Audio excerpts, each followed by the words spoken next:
I see people are joining. As always, please let me know if the sound is good before we get into this. Howdy. Oh, okay, lots of people all of a sudden. Uh, okay, yep. Just let me know if the sound is good. And then I will start.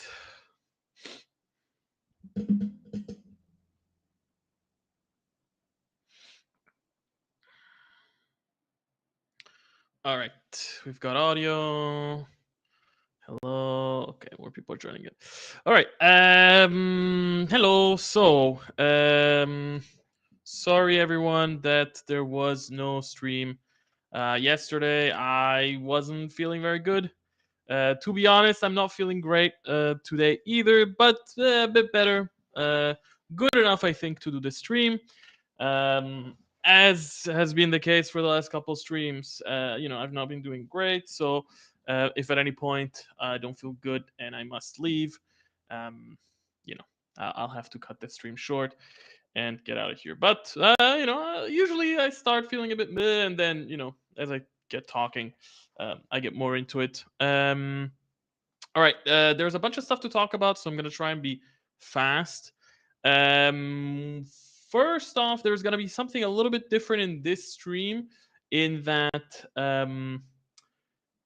we lately we've noticed a weird trend where there have been some people asking like, oh, is OPR even making games anymore? We see that, like, they're talking a lot about minis, but we used to post rules updates all the time, but we're not doing that anymore. Like, what's going on?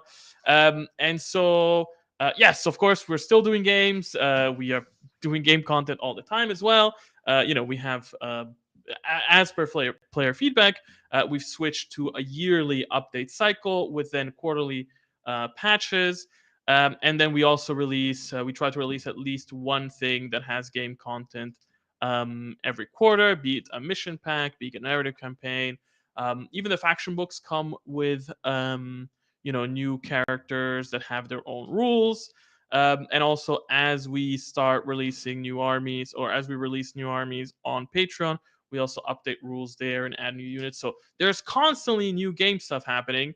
But yeah, I think what those messages really tell me is that the way we are communicating is maybe not focusing enough on the games, or is not highlighting the games enough. And so basically, we're trying to slightly switch the way we do our communication. And so, one of the things that I want to do in this stream is I want to focus a bit less on some part of the minis. We're still going to look at some 3D minis, but we're going to focus less on all the concepts for upcoming stuff. But we will still be looking at some concepts. And then, of course, we'll talk about v3.5, and there'll be probably a large section about that. Actually, last time that section about v3.5 ended up being pretty big, to the point where the stream went on for quite a while. And so I'm going to try, speed up or speed through the main content as quickly as possible so that we can get to that. So I can take a little bit more time there and still not go over the time of the stream. For those that are joining us for the first time, hello, welcome. So the stream is kind of divided into three-ish parts.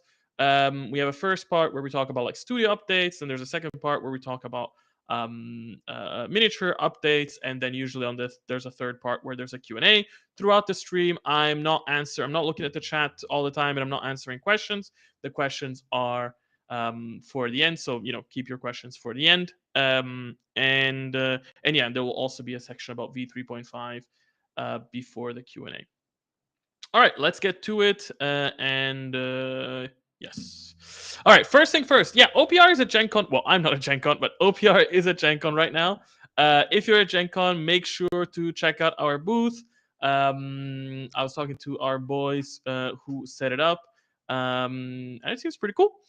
First time that we are at Gen Con, so we got like a small booth, kind of in a slightly secluded area.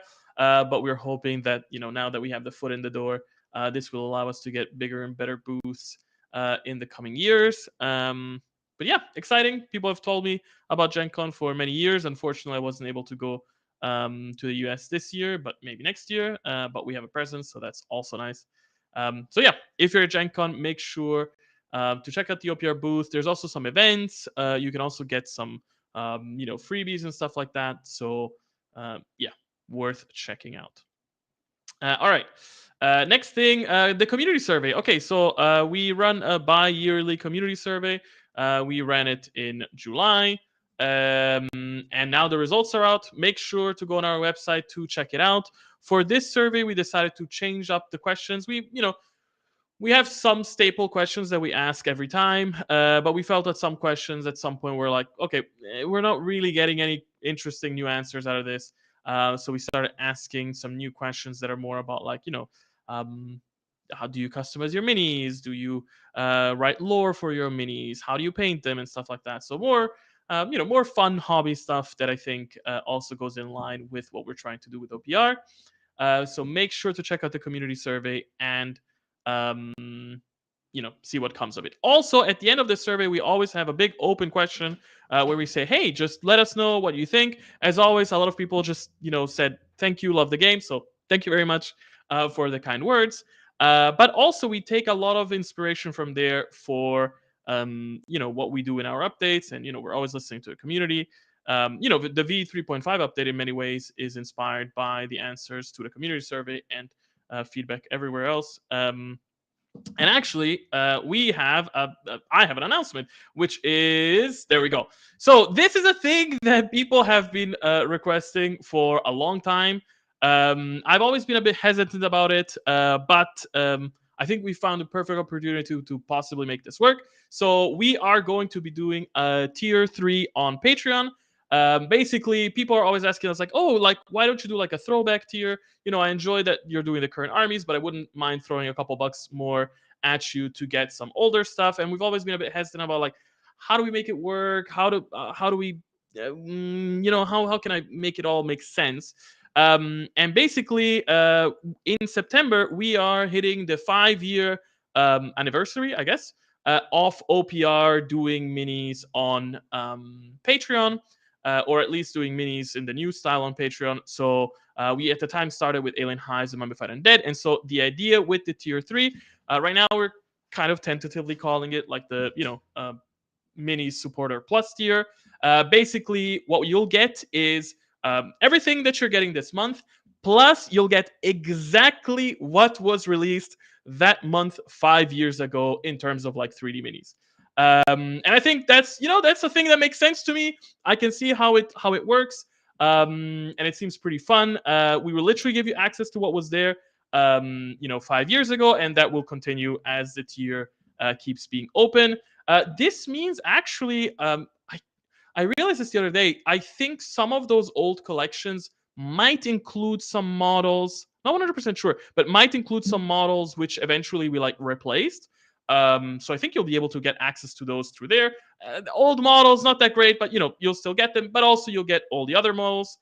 And yeah, there is another big thing though about this, which is that, and here we move on to the next slide. When we started doing minis at OPR on Patreon, we were not doing many minis at first. And that was for about the first 6 to 12 months. I think for about the first 10 months, the releases were relatively small compared to what we're doing now. We understand that, people joining tier 3 might be a little bit put off if they see like, okay, it's cool that I'm getting what I got 5 years ago, but like this is not a ton of stuff.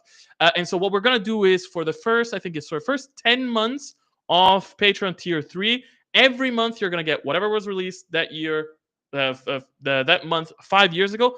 Plus you're gonna get 2 loyalty rewards from like the old collection, like starting from the oldest and slowly going to the newer ones. From 5 years ago. So yeah, first 10 months, you get everything plus the new the big loyalty rewards.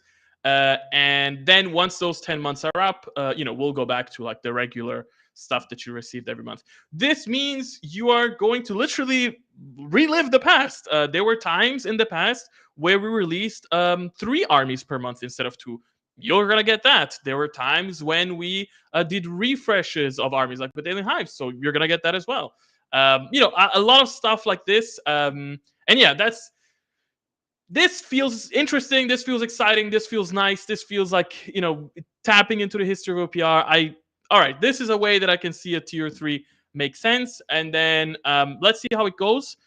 For now, we want to commit to doing it for, I'm gonna say, at least 12 months, something like that, and see how it works out.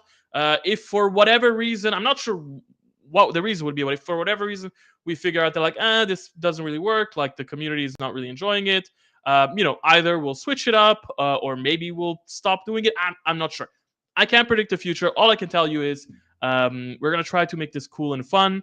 And yeah, tier 3 finally coming to Patreon.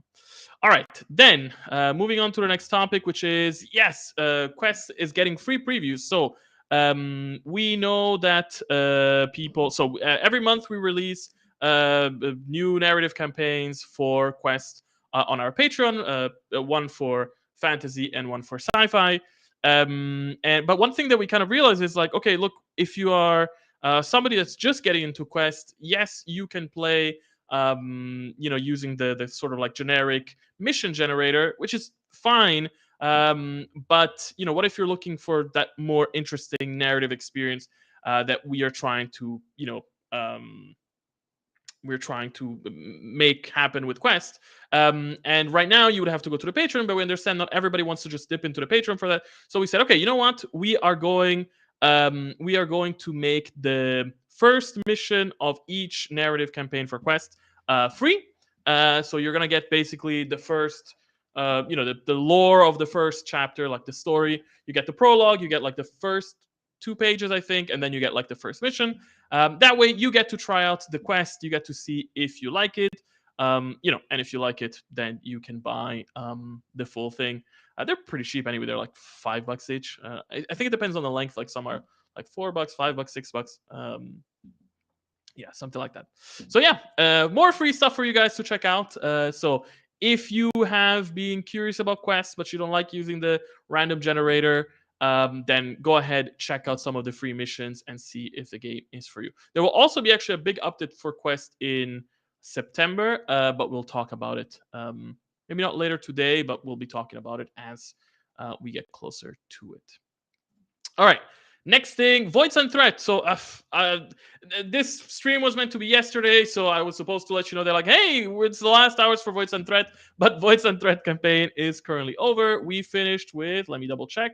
It went pretty well. I think we had like, hold on, almost 1,000 people joined. That's awesome. We made over 45K. Yeah, very cool. 760 people got the regular thing. Yeah, nice. Yeah, it's cool to see that people are enjoying our mission packs. Again, speaking a bit about like the thing I mentioned at the beginning of like, oh, I think maybe we're focusing a bit too much on our communications, are focusing a bit too much on the minis. I think in the future, as we, for example, advertise new mission packs or narrative campaigns, we will also focus a bit more on like, hey, like what's the game content that you get in there? Like, what are the missions that you get? How does the narrative campaign work? Which is pretty cool. Well, the campaign is over now, but it will be available shortly for you to buy on Wargame Vault / Drive-Thru-RPG.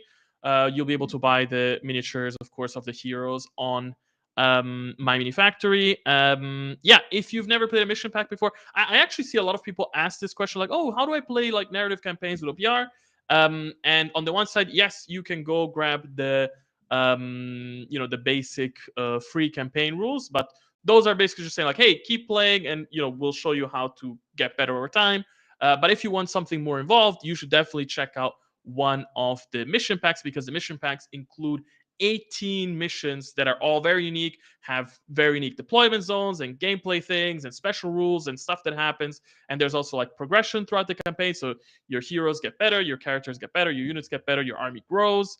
And it's really cool. You can play like all sequentially. Like you can play like, okay, we're gonna start at the beginning of the story and play through all the 18 missions, or you can randomize, or you can just pick the missions you want, whatever you want. Uh, Chock full of content, and pretty cheap as well. I think I'm not sure how much these are now. I think it's only like $10. So make sure to check out the Voice on Threat. This was the first mission pack that we released for Grimdark Future, and yeah, it's cool. Right now, we've already released one mission pack for Grimdark Future and one for Firefight. Fantasy fans, we've heard you. Don't worry, we're also gonna start doing mission packs for Fantasy soon. So hang in there. All right, moving on to the next thing, which is Broken Truth updates. Broken Truth updates. Oh god, I'm blanking.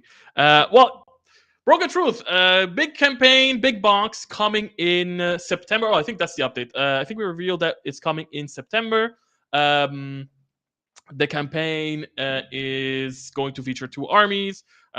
Basically, you can see the content here, which is very cool. So, like, you're gonna get a mat, you're gonna get terrain, you're gonna get a bunch of minis, you're gonna get dice, ruler, a little booklet that explains how to play the game. It comes with some narrative.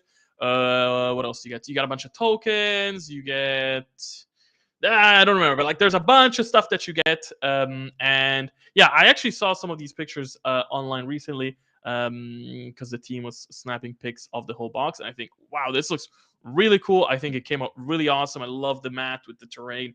Like when you have the full set, it feels like a thing. I feel like a lot of times I see starter sets out there for games where it's like you get some minis, you get some dice, maybe you get a booklet, and that's about it. And I think that's cool and all, but like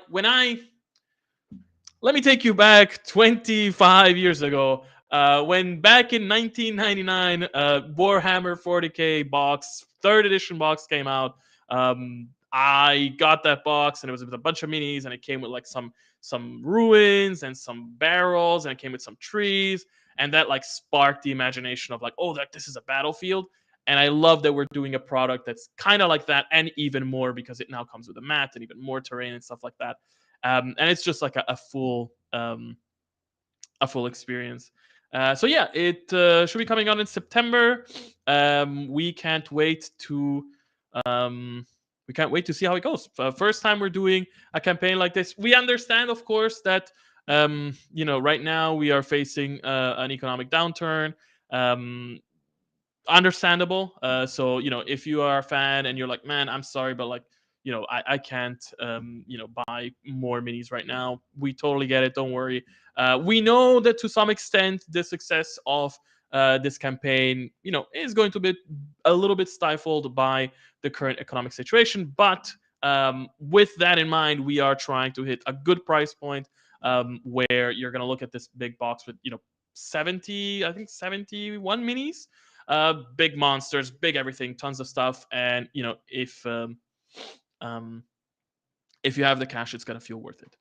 All right, so that's Broken Truth.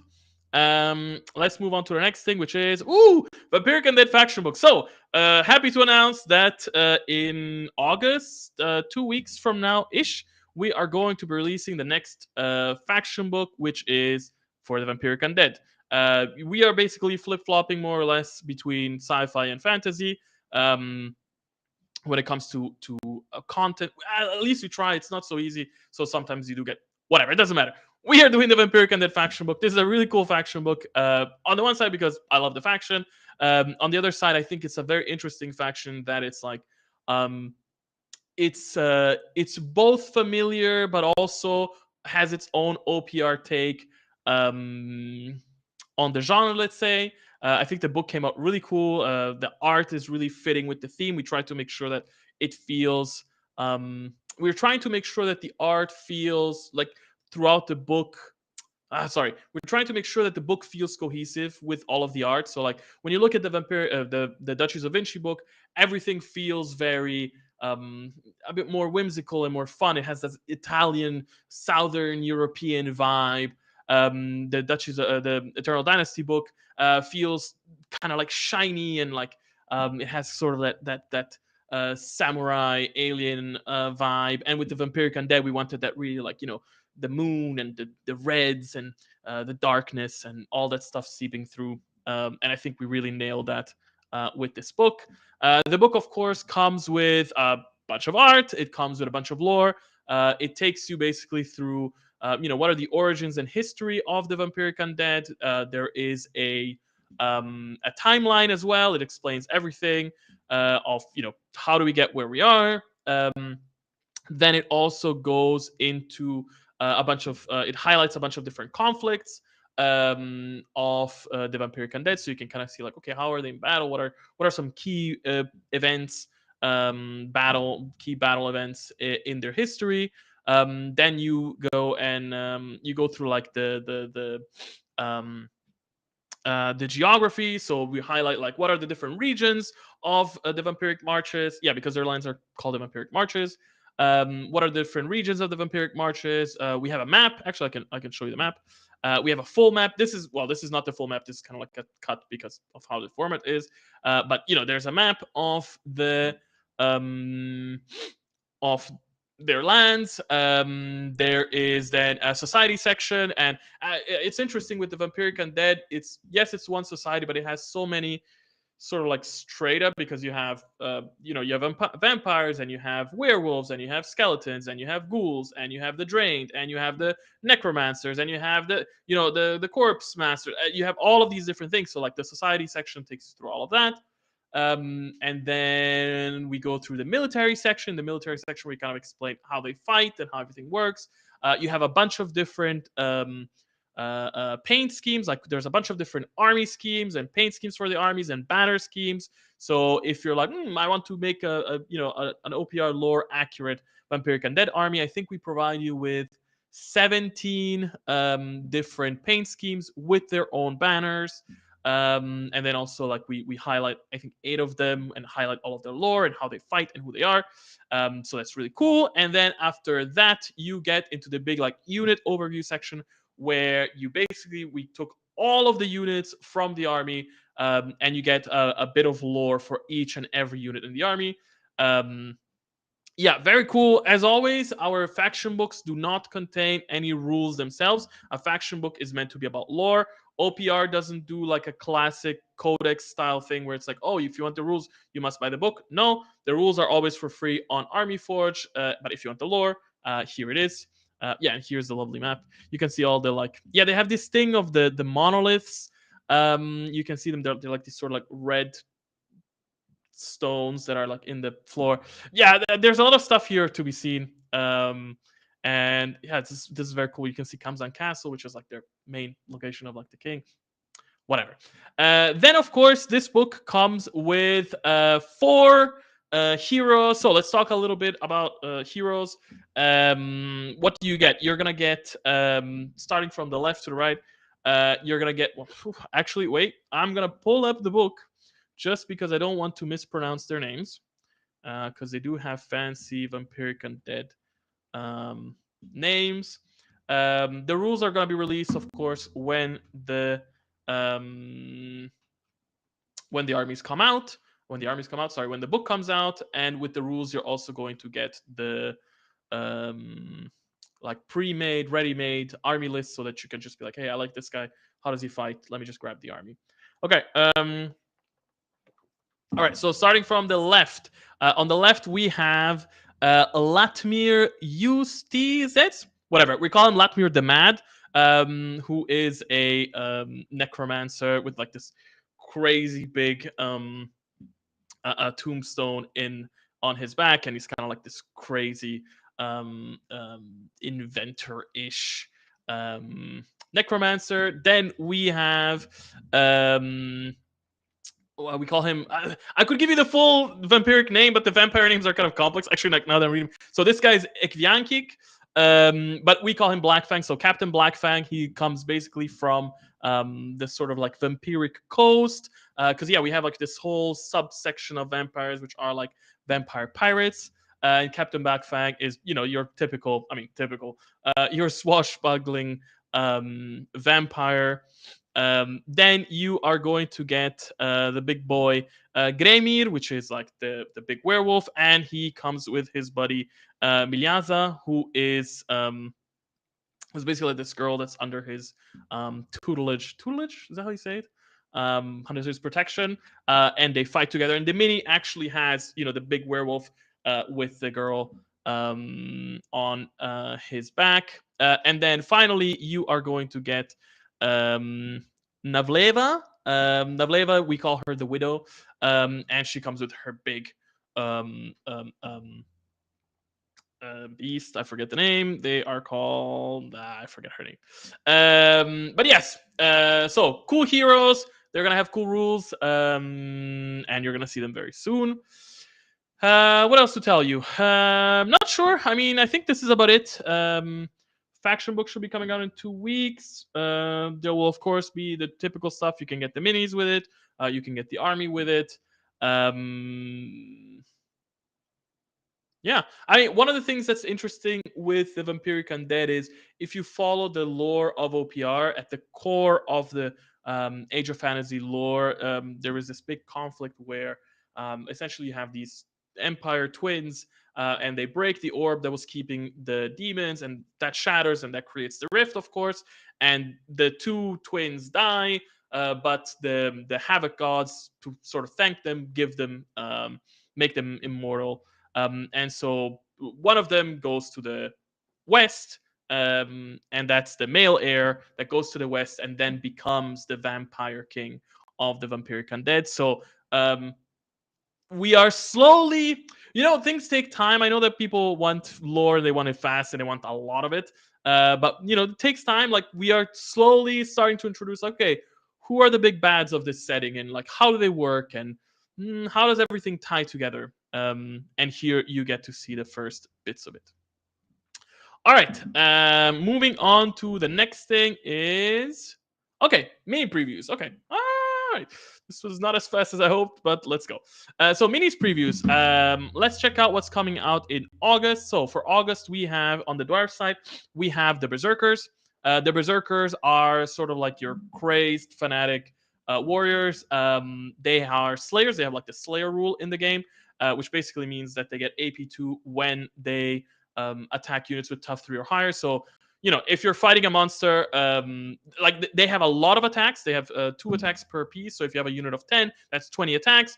20 attacks is great if you're fighting, you know, a bunch of random mooks. But if you're fighting a big monster with, like, you know, defense 3 up, 20 attacks is cool, but it's not amazing. But because they have the Slayer rule, which gives them AP2 when they're fighting tough 3 or higher, they're going to have 20 AP2 attacks. And with that, you can absolutely slay monsters.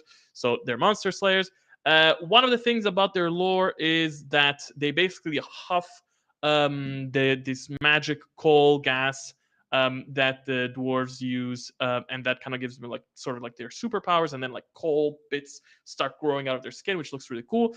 We have been showing off a lot of pictures of them with the with their huffing masks, and I saw a lot of people worried, like, "Oh my god, but like, can I get them without the masks?" And I see them just with the beards. And yes, of course you can. So we're showing them off here. You're gonna get both versions. Don't worry, we're always trying to do the most here. So yeah, you're gonna get them with beards as well. Then, of course, you're also gonna get a hero to go with them. So this is the Berserker Lord, Berserker Lord hero version of them. You know, same thing. He's a Slayer. They have Fearless, I'm pretty sure. I think they might have Furious as well. And the Lord actually, not seen here in the picture, but he also has the option for a big, great hammer, so that he can, you know, dish out the pain to some big monsters. Because then with his great hammer, he goes from, which great hammers have a standard AP2. With Slayer, he becomes AP4 when he's fighting monsters. So pretty good at taking out monsters. Then we have the Beast Riders. For the Beast Riders, when we came up with the idea of, like, you know, making this army, we thought, like, okay, what can we do that's interesting here for the Beast Riders? We didn't want to just make them be standard Goat Riders. That's done and kind of boring. Doesn't really fit the OPR lore.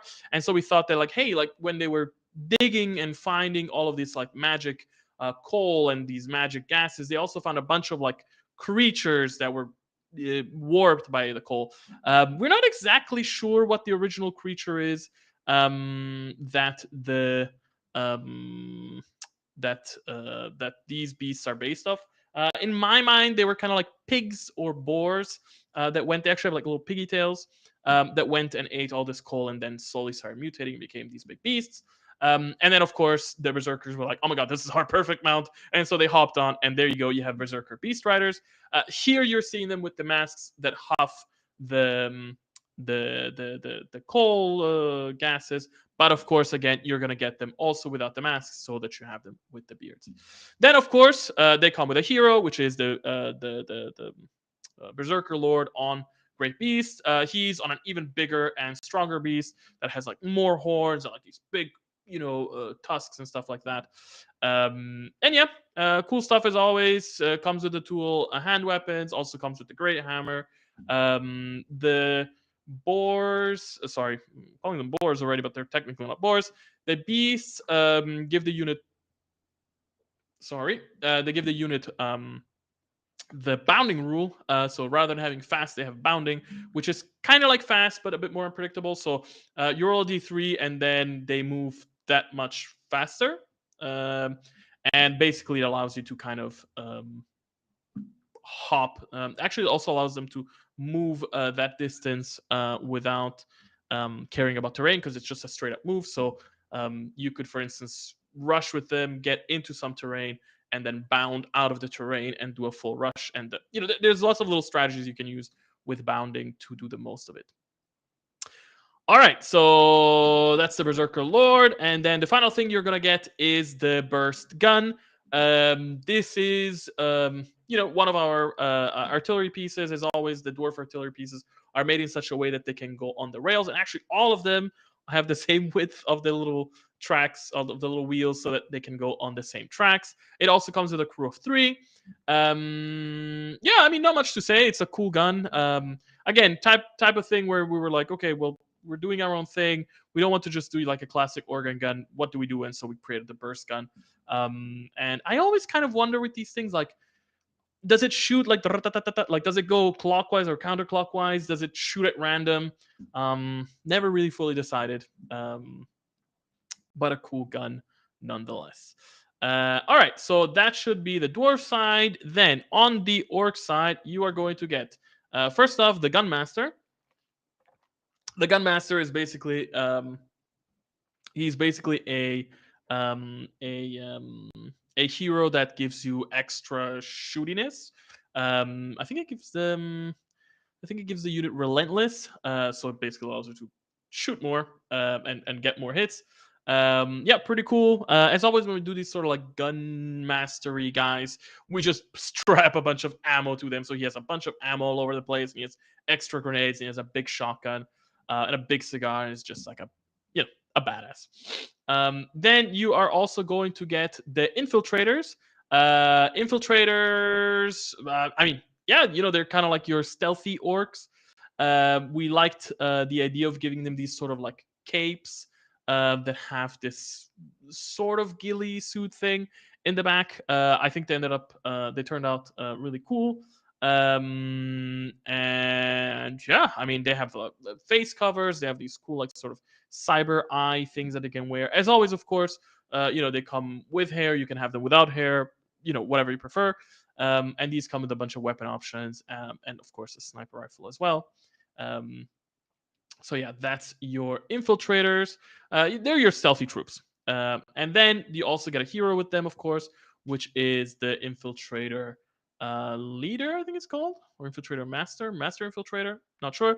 And he's your hero version. Comes with a bunch of weapon options as well, different types of carabines, pistols, different sort of melee weapons. He's a hero. He can go with them and then give them buffs and make them even cooler than they already are. All right.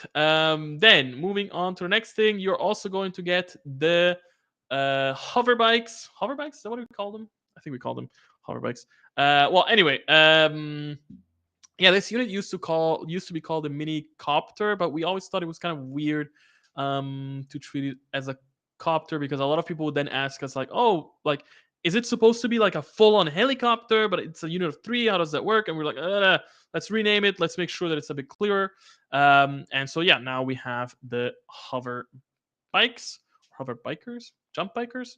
Yeah, they come with a bunch of different options. They come with you can have basically a machine gun underneath, or a rocket launcher, or plasma guns. They also come with bombs. You can see them on the sides. They can like drop bombs.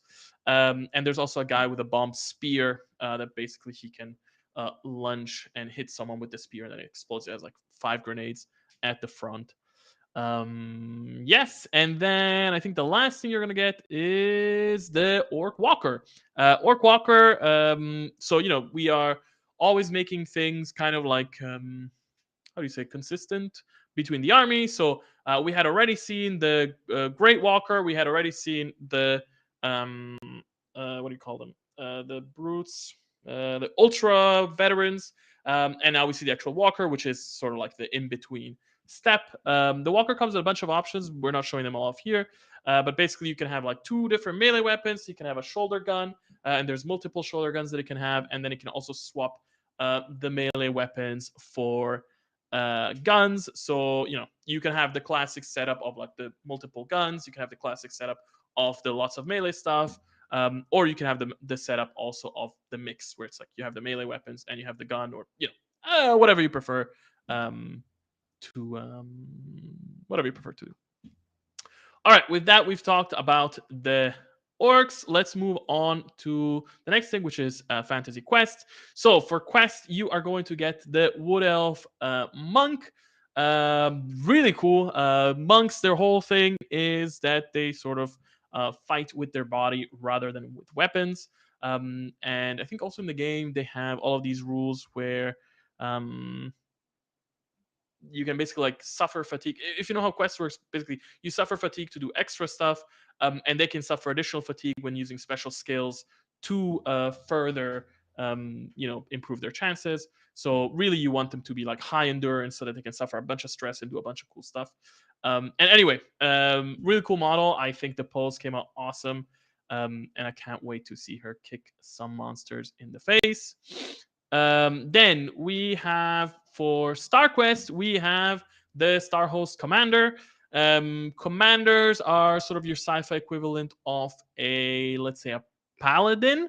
So they're sort of like these, more, how do I say it, like more prestigious warriors that also have a bit of, buffing ability and stuff like that. Somewhere in between, a soldier in terms of like OPR terms, somewhere between like a soldier and a instigator, something like that. And yeah, I think it's coming out pretty cool. I'm not sure about the glasses. I think they're looking kind of weird, so we're probably going to remove those. But yes, you're finally going to get this. Well, this is a model that we have been working on for a while, and there were various issues with, so we were unable to release it before. But finally, it's coming out, and you can, you can check it out. All right, moving on, we have the terrain. Yes, we are getting to the end of the desert terrain, and with that, you are going to get the desert terrain bits and also the desert terrain bases. Unfortunately, I was looking for a screenshot of the desert terrain bases, and I couldn't find one, and so I only have the bits. But yes, you can see here all the little bits on the left. These are basing bits, so you can add them to your bases to make them more interesting. You have also 3 little buddies, which I always think is pretty cool. And then you have these sort of like human height-ish additional pieces that you can use to either attach to like bigger bases. Like imagine like you're having a bigger base where you're putting a a monster and there's some extra space. You could put a pillar there. You could actually use these if you're playing regiments and you want to do like unit fillers. These are great for like unit fillers. And of course, you can then use them either directly on the table, or you can attach them to your other pieces of terrain. Lots of customization here. All right, I think that's the terrain. All right, then let's move on to the legendary. Okay, woo! So legendary for August is super legendary. It's a big diorama of HDF fighting Alien Hives. This one we call it just the HDF Epic Battle. It features a tactical walker taking down a hive lord, and then a big battle all around with hive like assault grunts going and fighting HDF infantry. And there's a lot of stuff there. There's some bikers in the background. There's like a mortar. There's some buddies. There's a guy with a flag. Like super epic. This was a ton of fun to make. Ton of fun to just see finally happen. I side note, I saw some people ask this. So when we revealed the original concept a long time ago, we had shown a version where the guy was basically firing a laser through the guy, and it kind of created a hole. That looked great in a concept, but in practice, it just looked like a guy holding a gun with nothing, and then an alien with just a hole for no reason. And so it didn't really work. And if you just put a beam in there, it just looked like there was like it would just look like a big tube going through the thing. Basically, not looking good. So we only did the flamer version, but doesn't matter. It looks fucking awesome. And I hope you really enjoy it. Yeah, actually, just one thing. So for your own, to make it a bit easier for you, we actually separated everything from the base in like little groups, so you can like paint individual little sets of like stuff that happens, and then like plug them into the base. Yeah, awesome. We are hoping to do more dioramas like this in the future. I don't think I'm not sure if we have one of these planned already for next year, but we think it's awesome. We hope that the community really likes it. And if they do, of course, we would love to do more of these because they're fun and they're awesome. All right, moving on to the next thing. It says legendary preview at the top, but actually this is loyalty rewards. So we have new loyalty rewards coming up. We have loyalty rewards for fantasy and of course for sci-fi as well. So for on the fantasy side, you're gonna get the Coal Golem Titan. This is a big 135 millimeter model. It's massive. You've seen the Coal Golems. Imagine a bigger thing. You're also gonna get rules for this guy with it when it comes out, because I think right now it was not in the army, so it's gonna come in later. Yeah, it's a big stompy monster. It just all the big stompy monster stuff you can imagine. I think it has like massive fists. I think it's like 12 AP4 attacks. I think it has fearless, quality 3, defense 2, tough 18. Just going off the top of my head. Stomp, of course, 6 AP2 attacks there. I think it has slow as well, which makes it a little cheaper, but of course, a bit harder to maneuver on the table. And yeah, this is an awesome model, completely covered in bits and pieces to have nice details. And there's runes and stuff like that. Yeah, a great model. So this is the loyalty reward for fantasy, and for sci-fi we have another loyalty reward. Unfortunately, I couldn't get the full picture here, but this is twice the height of this. And basically this is what we're calling the Epic Venom Burrower. A Venom Burrower is essentially a variation on the Burrower, which sacrifices some of its claw attacks for these sort of like whip limb attacks, and it also has like a spit attack. So yes, you're also gonna get rules for it. And yeah, I don't know what else to tell you. Like it comes like a cool base. Unfortunately, we cannot see it here fully, but like it comes on a cool base, and the snake is wrapped around it. There's also like a fun little there's a fun little tongue-in-cheek thing that happens on that base that you'll see, and I'm sure you'll find fun. We always try to be a little silly when we can, but otherwise it's a big epic monster. And yeah, I think it came out really cool. It has like this double tongue. So snakes have forked tongues, and this guy has a tongue that forks into tongues that have forks, which I thought was a really funny detail. And yeah, a cool loyalty reward for you all. Okay, moving on. So like I said, we're not going to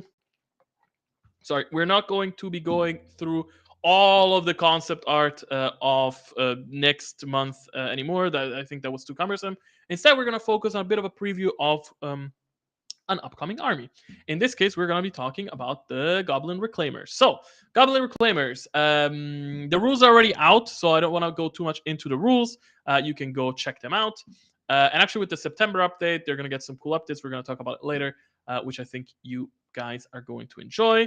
But yeah, so what's the idea here with the Goblin Reclaimers? They come from this planet that kind of was devastated by some sort of nuclear disaster.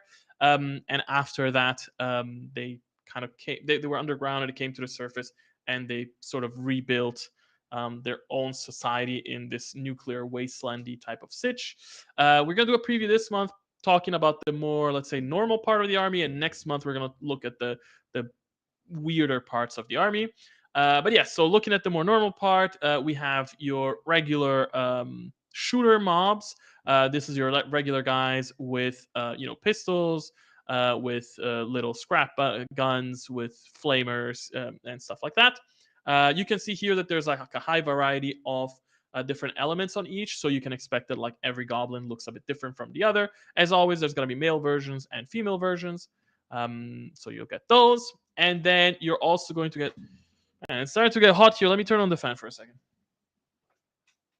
All right, let me see. It might be too close, so I might have to turn off if it blows too much in my face. But all right, then you're also going to get the storm mob. In this case, actually, we're seeing the jetpack mob. And okay, wait, this fan is way too strong. Sorry. How can I use the classic hand fan? And yeah, this is actually one of the things that the community was a bit like, oh, I see you're doing goblins. Like, why don't you give them jetpacks? And guys, we're giving them jetpacks, of course. So you're gonna get some cool jetpack goblins. You're also gonna get, assault goblins called the assault mob.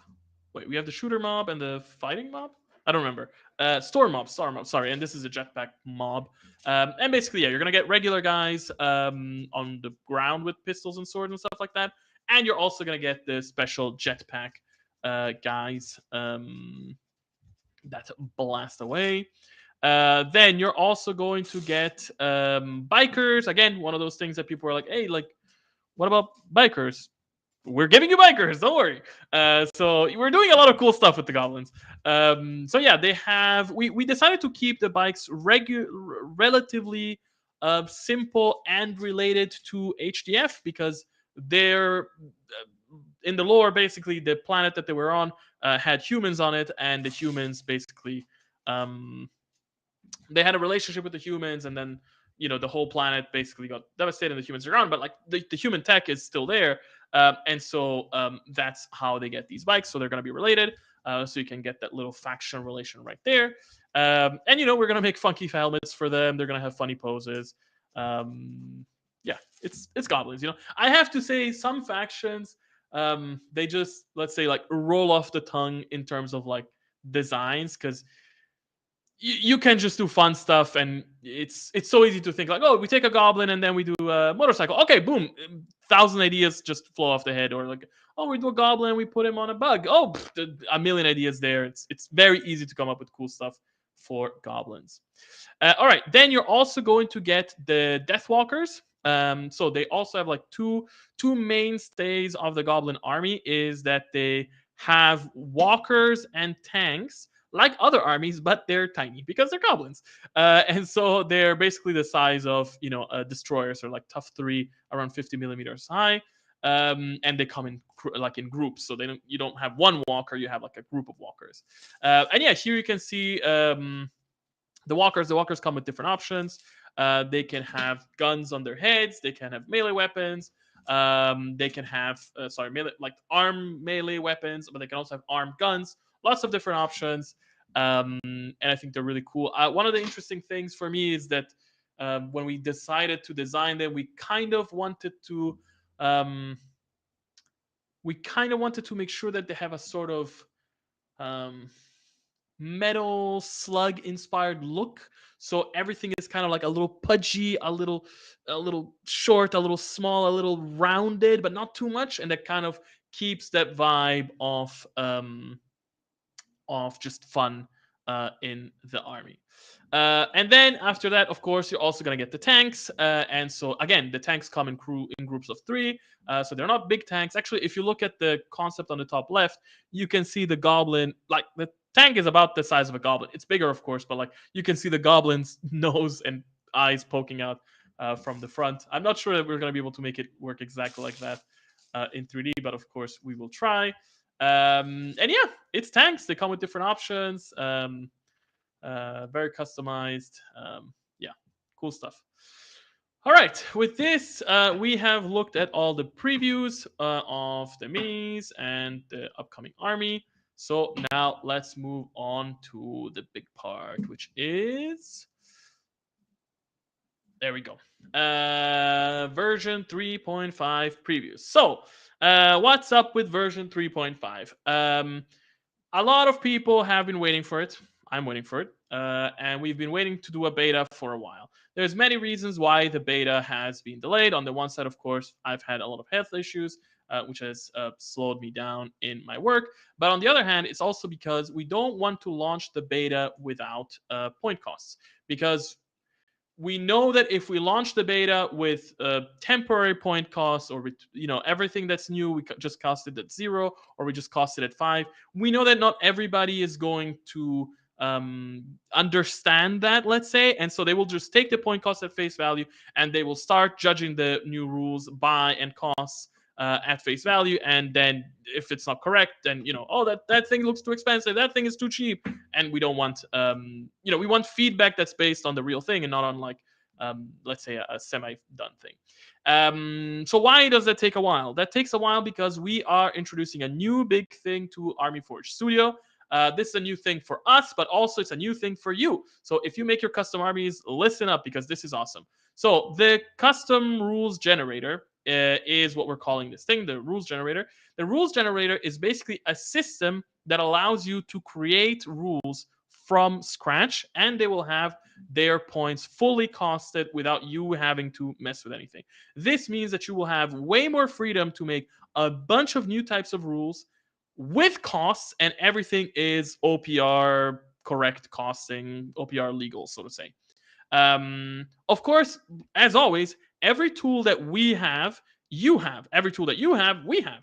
So, well, for us to be able to make the armies with the correct point cost, we had to build this thing and make it work. And that's kind of what we're doing right now. We're still not done.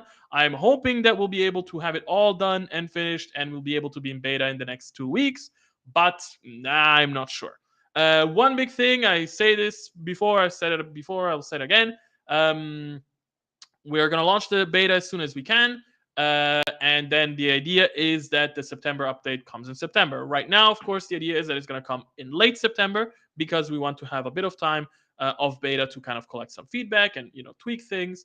And also then the beta is going to start with Grimdark Future, and then we're going to do Age of Fantasy. But worry not. If we get to the end of September and we feel like this is not quite ready yet, we need a little bit more time, we will delay the September release to October. The important thing is to get something that works well. The way that I usually say it is like, I want something that works right, not something that I have right now, if that makes sense. So anyway, let's talk about the rules generator. How does a rules generation work? So if you think about it, a rule in a game, in OPR, is made up of 3 parts. It's made up of a trigger, of an assignment, and an effect, right? So a trigger is basically like, what happens that this rule comes into effect, right? What is triggering the rule? The assignment is who is affected by the rule, and the effect is how are they affected by the rule. That's essentially how rules are built. 90% of the rules in the game are built like this, and then usually they touch upon some fundamental part of their of the system, right? They touch on giving a stat boost or a negative stat, or giving another rule, or changing the range of something, or causing a morale test, or whatever it might be, right? So the majority of the rules really are just big big sequences of triggers, assignments, and effects based on basic stuff. And then, of course, there are some rules which are a bit different or more complex or more, let's say, basic, where they have to be custom written. And so, like, you cannot use the rules generator to make a rule like aircraft or transport, right? Those are too complex to, they're not just triggers, assignments, and effects, right? They are the fundamental base rules upon which the game is built.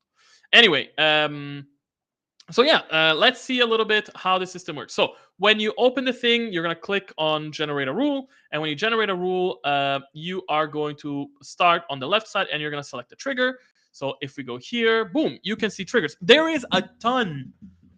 I cannot stress enough. There is a ton of stuff here. There's a ton of options. So there's a bunch of triggers that you can do. So after movement, right? So when this unit finishes its movement, then during activation, once per game or once per this model's activation or this unit's activation, right?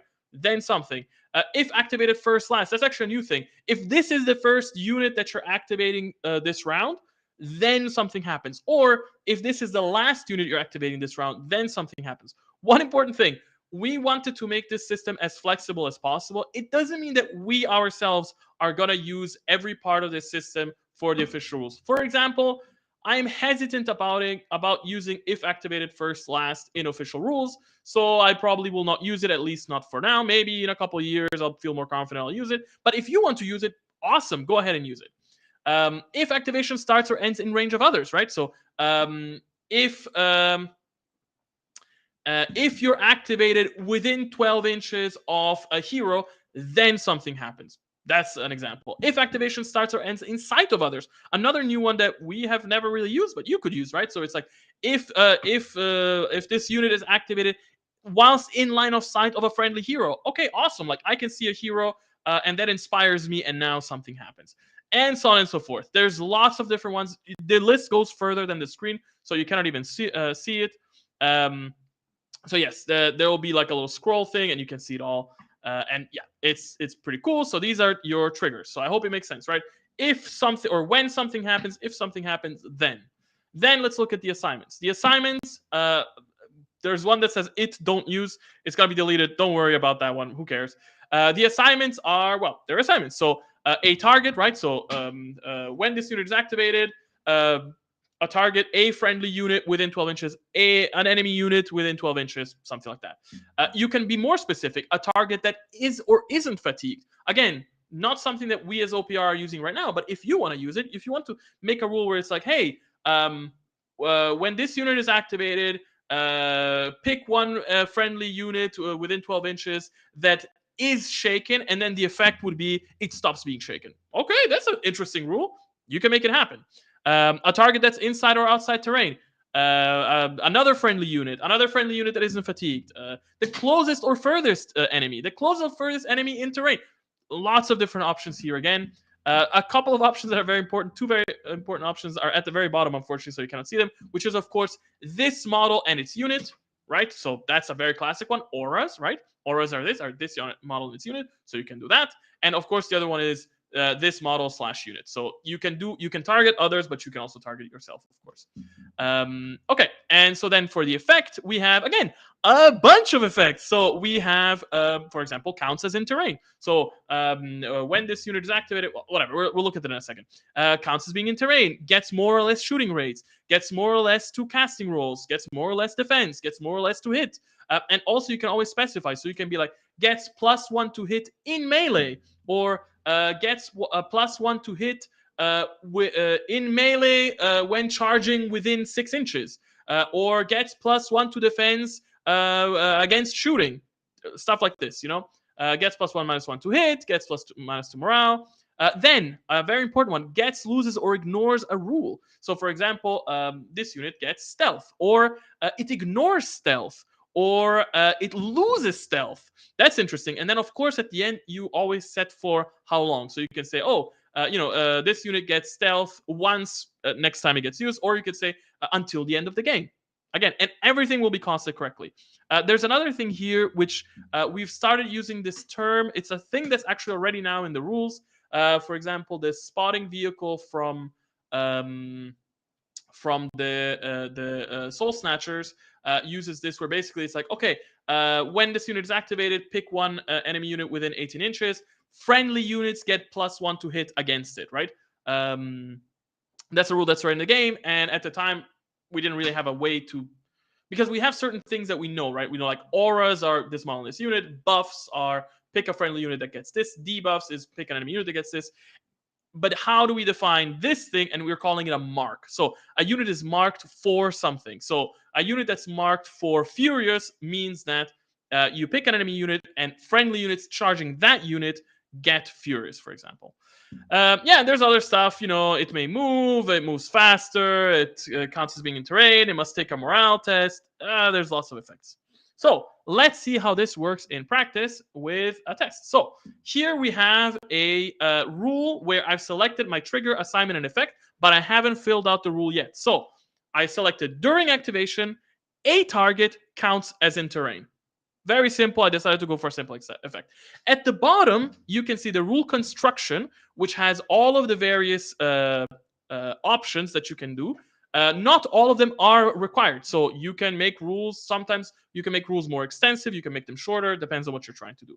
And then at the bottom, you see one called rules text. This is already an instant preview of what this rule is going to look like in the end. And one thing that we're going to add once we have the cost is we're going to have a cost preview. So we're going to show you how much does it cost if you were to give this unit to one model, how much would it cost if you give it to a unit of 10 models, how much would it cost if you gave it to whatever. If you give it to, I think it's a unit of one model, a unit of 5 models, and a unit with tough 12. I think that's how we're doing it. Basically, giving you a quick preview of like, okay, like I'm making a rule. In my mind, I wanted to go on my tank, and I make it, and I see, okay, wait, this rule is getting really expensive. Maybe let me try and modify to make it a little cheaper, and hit the targets, whatever. So yes, then what you do is you can go into each individual selection. Here I've already selected a bunch of them. And as you can see on the right side, I clicked one of the last ones where you choose like the type of terrain. So here you can see like we selected once per activation, pick one. And so again, you could do lots of stuff. So it could be once per activation, but it could be once per game. Then pick one, but it could be pick one, pick two, pick three, pick four. Enemy or friendly. There's no more options than enemy or friendly. I'm sorry. Then it can be unit or model, right? You can make a rule that targets a model, or you can make a rule that targets a unit. Then you have within 18 inches, and this has both within from within 3 to within 36, as well as from over 3 to over 36. So now, even though we don't really use this ever, almost never, I think we use it once in the game, whatever, you can actually create rules that it's like, pick one enemy unit over 18 inches away to get something. Another interesting thing, right? So maybe you want to make some sort of special rule where you're saying like, this is a distant effect, like it's a sort of mortar fired smoke grenade, right? Something like that. Actually, that could work, right? So you could say, well, it's a mortar fired smoke grenade, so it has to be over 12 inches away. Cool, you can do it. And then it says which counts as being in. And then here I'm selecting cover terrain or difficult terrain or dangerous terrain. And then on the right side, the last one, you would select basically how often. So it's you can choose if it's once, twice, or until the end of the game. You can see that there is one that I didn't select, which is empty right now. And that's a further level of specification, which is you can, on all levels, it depends on the selection, but you can basically specify if it's meant to be a specific type of unit. So for example, this could be once per activation, pick one enemy unit within 18 inches with stealth, for example, which counts as being in dangerous terrain until once or until the end of the game, right?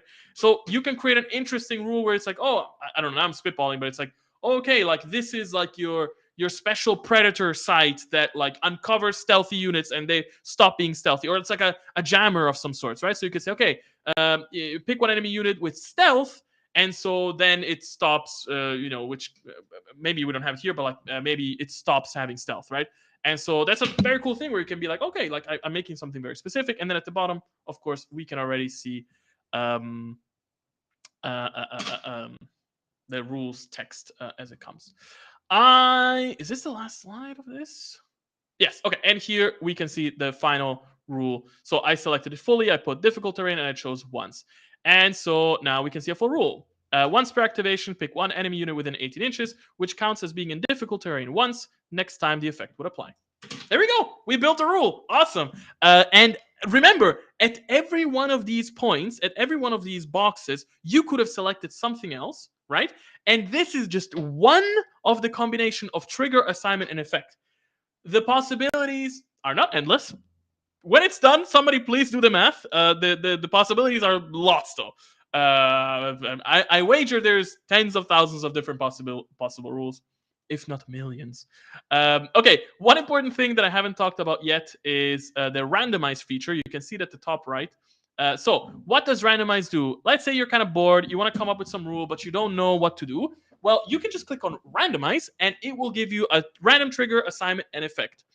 Not only that, though, you can see that there's a little lock next to the trigger, assignment, and effect. So what you can do is you can lock a specific thing in place, and when you randomize, the rest will be randomized except for that. So for example, you say, okay, I really want it to be a rule that happens when the unit is activated, so I'll put the trigger when the unit is activated, and I'll lock that, but the rest, randomize it. And then you randomize the rule. When you randomize it, the bottom part right now, which you can see with like all the boxes, will be empty. That's, yeah, a rule always starts like this, right?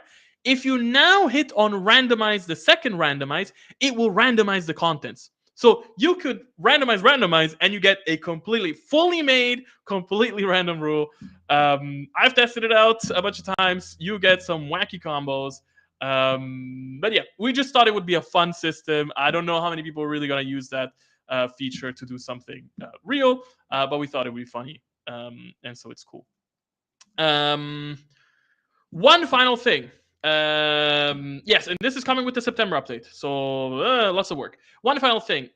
You saw me do this right now for rules. We are gonna add 2 more systems to this. Number 1, this system is gonna be added to the spells. Yes, that means you can create custom spells. It's gonna have a modified version that's more tight, because for spells it has to work in a specific way. So for example, a spell cannot have a trigger that is like, when this unit is activated, because it's a spell. So the trigger part, for example, is kind of like locked in for spells. But yes, you're going to be able to create a spell. And not only that, the spells are going to be so easy to create, because you'll basically select your spell type. I think there are 4 spell types. You basically can choose to make a buff, a debuff, a mark, or an attack spell. And then what you do is you basically, you put your parameters, you fill it out. And the cool thing is, what you're doing is you're setting the parameters for that spell at level 1, and it will automatically generate the level 2 and level 3 of that spell in correct proportion for OPR. Once again, fully custom spells, fully costed, fully legal for OPR. Mwah, awesome. But I told you that there's one more thing, which is right now, all you're seeing here are unit rules, right? You're seeing unit rules that apply to units. We're also going to add a version that is for weapon rules. So right now, if you think about it, we have lots of weapons, and weapons work kind of the same way, right? You have weapons like, let's think about the rending rule, right? So the rending rule works like this, right? It's ignores regeneration. That's the first part of the rule. Then the second part of the rule is on an unmodified roll of 6. That's I don't know what to call it. It's not an assignment, but it's a condition, right? So you have a beginning, like I don't know what to call it, a beginning buff, let's say. Then you have a condition, and then you have an effect, which is you get AP4, right? And the idea is that we are going to do that for weapons, for the generator. So you could create all sorts of weapons. So if you want to create a weapon that's like, now I'm trying to spitball a random one. It's like, let me think. Ignores cover for each unmodified roll of 6, or on unmodified rolls of 6, it counts as having.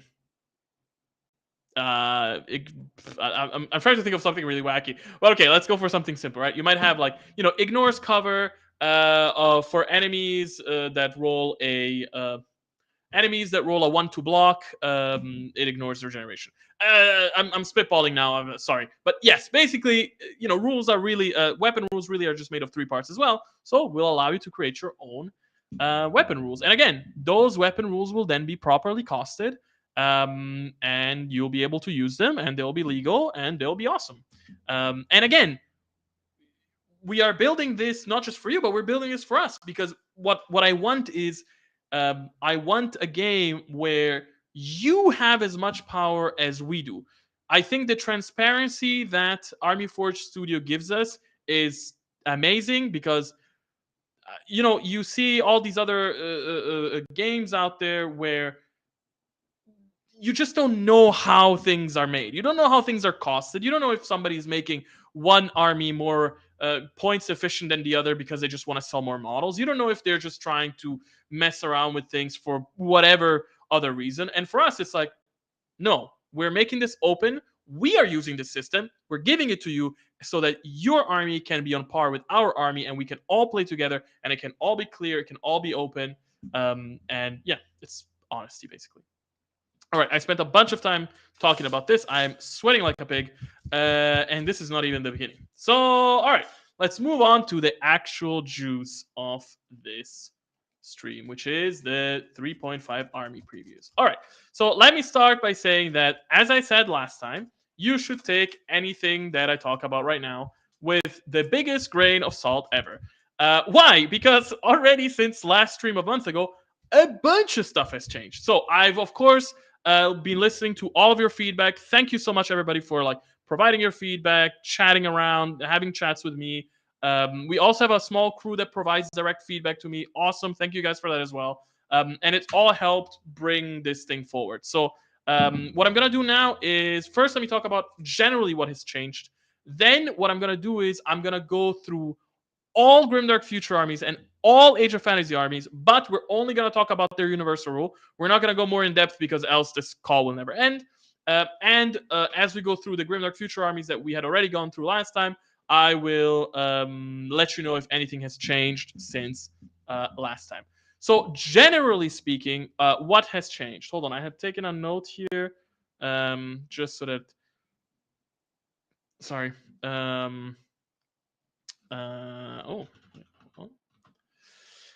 Okay, so generally speaking, these are the following things. Number one, I felt like too many rules had tokens that you had to use. Too many rules were like, oh, pick two units to get this, blah, blah, blah. Too many tokens, so I have reduced the amount of token usage across the game. There are still some rules that will require tokens. It is what it is, but we have heavily reduced that. For example, we've removed those rules that have you get X amount of points based on who has it, and then you have to track dozens of points. Forget about that. All those things have been changed. So not as much token usage. Don't worry about having to use a million tokens anymore.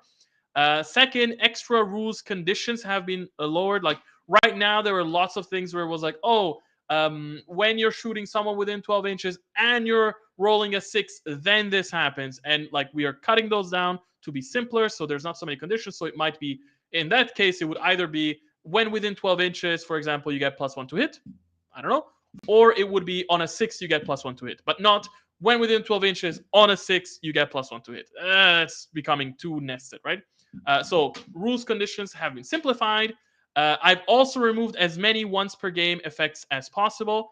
I felt like a lot of these once per game effects were giving the sense of, I don't know, somebody used the term for it. I don't remember. It's kind of like an alpha strike thing where it's okay, well, you start, you have all these once per game effects. You're just waiting to set up the perfect thing, and then you just use your once per game effects and completely curb stomp the enemy. And that's not the sort of game that OPR wants to be. So we're removing as many once per game effects as possible. Then I also am. This is a general thing, but I am also. Sorry. I'm also, how do I say this? Okay, one thing I noticed is that a lot of people were worried about oh my god, you're adding all these rules and they're going there's too many rules everywhere. It's okay, no, hold on. The amount of units that get the new rules is quite limited. So on a big army with 35 plus units, I think each new unit has been added on average to 3 units. So don't think that like I don't know. We were talking about the I don't know. I cannot come up with a rule, but whatever. Before it seemed like, oh, there's gonna be this rule, and every unit in the army, or most units in the army, can upgrade and get this super cool, incredible upgrade. It's like, no, no, no, no, don't worry. It's like, a few select units can do a few select things, which means that also, if you want to have like nicer synergies in the army, you have to have different units fight together and stuff like that. So, yeah, don't worry about that. All right, so we have talked about the general changes. Let me go into the specifics. So, like I said, almost every army's thing has been kind of changed. So, I will restart basically. Forget what you heard last week. Let's go again. All right, so alien hives. I don't have the full names for each one of these rules, so I'm just going to talk about the effects. So we're only talking about the universal rule that every or 99% of units in the army have. The alien hives rule is basically whilst they are within 9 inches of friendly units, they get AP +1. So the idea here is that as the alien hives, you kind of want to like stick together to get your bonuses and fight together. Last month, this rule actually gave you morale mitigation. It gave you like +1 to morale, but we felt that it wasn't really working. It didn't feel quite right. So with the +1 to hit within 9 inches, it kind of like sets you up for interesting combos where, for example, you might want to have like a shooting unit or for example, like 2 units that are charging and like maybe they're in different sides, but like one charges, then the other one charges, and now it's close to the other one, so now it's getting a bonus. You can kind of buff each other like that. The instinctive rule actually was removed from them. It went to the goblins, I think. So that's not on alien hives anymore. Battle Brothers still have the same as last time, which is fearless plus can't be routed. When it comes to their detachments, we still have the thing where the vanilla ones have the what we're calling like the rapid fire one, where basically like on a 6 you get to deal additional hits. The one big difference is that the Dark Brothers now get instead of getting before they were getting a thing where it's just like ignore wounds on 6s. Instead, they're gonna get a version of shielded that's for regeneration. So basically, they get regeneration against non-spell attacks.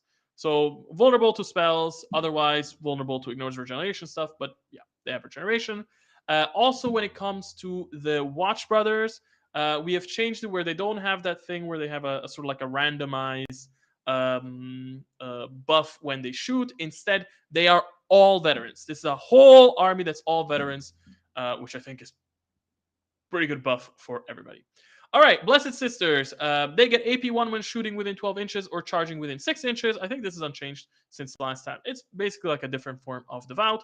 So, Sisters, you kind of want to stay close and flavor the enemy to death. Then, Custodian Brothers. This was changed multiple times. Their latest version of the rule is that enemy units get AP -1 when shooting at them from over 9 inches away. So it's like a sort of different form of like stealth, let's say. And the idea, of course, is that the custodians are like these super guards, super armored. And so if you're trying to like shoot them from afar, like you're definitely not going to have the velocity to pierce through their armor. So it makes them extra defensive, which when you have a small army is important that you cannot just get plinked away from the distance. Down Union was changed. It used to be that you would take a hold action and you would get +1 to hit. We've heard you. It's lots of people hated it because it made you too stationary, so we've changed it. Now you get +1 to hit when shooting enemies over 12 inches away. So the enemy gets close, you don't have your bonus, but it's good for their for the style of the army where like, hey, if you're doing distance fighting, distance shooting, whatever, then you get a bonus. But if the enemy gets close, you kind of suck at close range. It is what it is. Dark Elf Raiders, still the same thing. Move 3 inches after melee or shooting. Oh yeah, one thing also that we changed on all armies. I had told you last time that we had these sort of rules where it was like pick an option at the beginning of the round, like pick if the army gets +1 to hit or +1 defense, and all the units with that specific rule get that bonus. That has been simplified. It was a bit messy to track, and it felt not that it was messy to track. It felt weird because it kind of basically, again, it kind of created that whole uh, the whole army goes in one thing at once vibe. What do you call it? Oh, fuck, I keep forgetting the name. Kind of like an alpha strike type of situation. And instead now, the option first of not as many units have it. So maybe 2 or 3 different units in an army have it, that option. And if they have it, they get to choose it on themselves. All right, dwarf guilds. I don't remember what they had last time, but it was changed. What they have now is that when they pass a morale test, they get +2 defense until the end of the game. So basically, this like dwarf resilience, like um, as they take some damage, they're like, they hang in there, and their defense goes up, which is actually quite dangerous because if you start stacking this, you're looking at def 2+ warriors and stuff like that. So tough.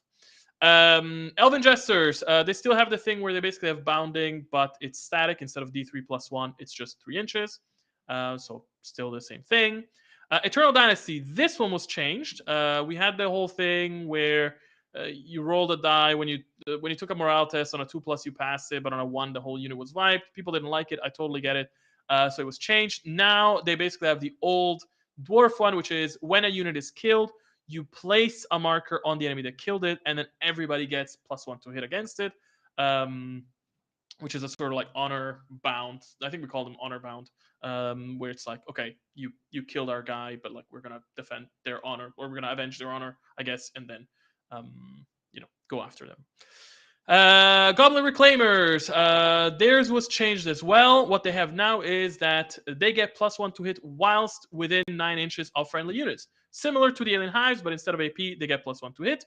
Why is this important? So we had a lot of people that were upset about the fact that we removed good shot from the army. They were like, where are my 4+ goblins? And we were like, okay, I don't want to just give good shot to the whole army. How do I make this work? So I was like, okay, let me find a way to make this work. So now they get +1 to hit whilst within 9 inches of friendly units. So it is effectively good shot. So all of your guys are shooting. They get +1 to shooting, and they also get +1 to melee, which, okay, nice. It's not just a shooting army, but you have to be close to your guys. So when you have your nice big goblin mob, then yes, you all get your beautiful bonus. But if you start getting torn apart, if you start getting split apart, you lose your bonus. So it's good shot, but with a bit of a condition, and I think that is fun. Then Havoc Brothers, they still have their sort of pact. The idea being that when you're activated, you kind of roll a die, and on a 2+, you get AP +1 to attack. But on a 1, the gods have forsaken you, and enemies get +1 to hit against you. AP +1 against you, which I think is a cool little dynamic where like the gods forsake you. Hio fleets unchanged, +1, +1/+2 to movement. HDF, big change to the HDF. We have heard you. I already said this last time, but I'm gonna say it again. I love the idea of the coordinate rule, where basically like you get to activate another unit after you've activated. But having that on the whole army, very messy. So it's been changed. So now what we have is on the whole army, you have, I don't remember what it's called, but it's basically like, I think it's called hold the line. And basically the idea is that whilst you're within 9 inches of friendly units, you get +1 to morale. It's basically what the aliens had before. So it's kind of the idea of like, hey, humanity, when we stick together, our morale is strong. Plus, if you have like banners, you get, I think, an additional +1. So humanity can be very, very resilient. I think you can get your basic infantry to have like a 3+ morale save, which is pretty good for them. So they can stick to those objectives. Coordinate is still in the game, but it's been changed to a hero rule. So if you have a hero that is a general, I think we call them generals, then they have coordinate.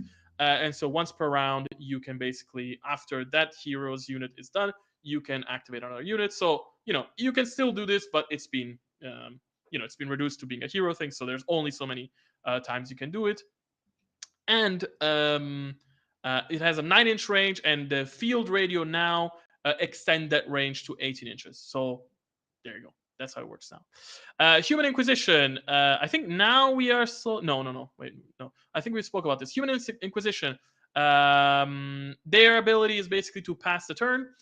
So if you have the same amount of units as the enemy, then you can choose to pass your turn instead. The idea here basically is that like they kind of have a bit of tactical mastery, and usually you're kind of allying them, or at least that's the idea, to ally them.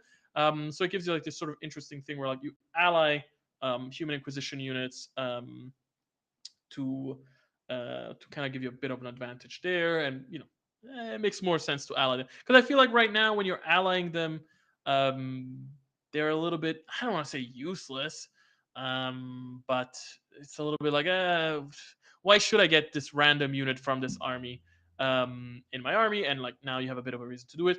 One thing, actually, two things. I am changing. I don't know if I mentioned this last time, but I am changing that um, I am changing the snipers. Right now, the assassins. Right now, the assassins are all tough 6. They're insane 2+2+ tough 6, which is cool, I think, fluff wise in some ways, but they're just way too expensive. They cost like 600 points each. Nobody can take them in their army.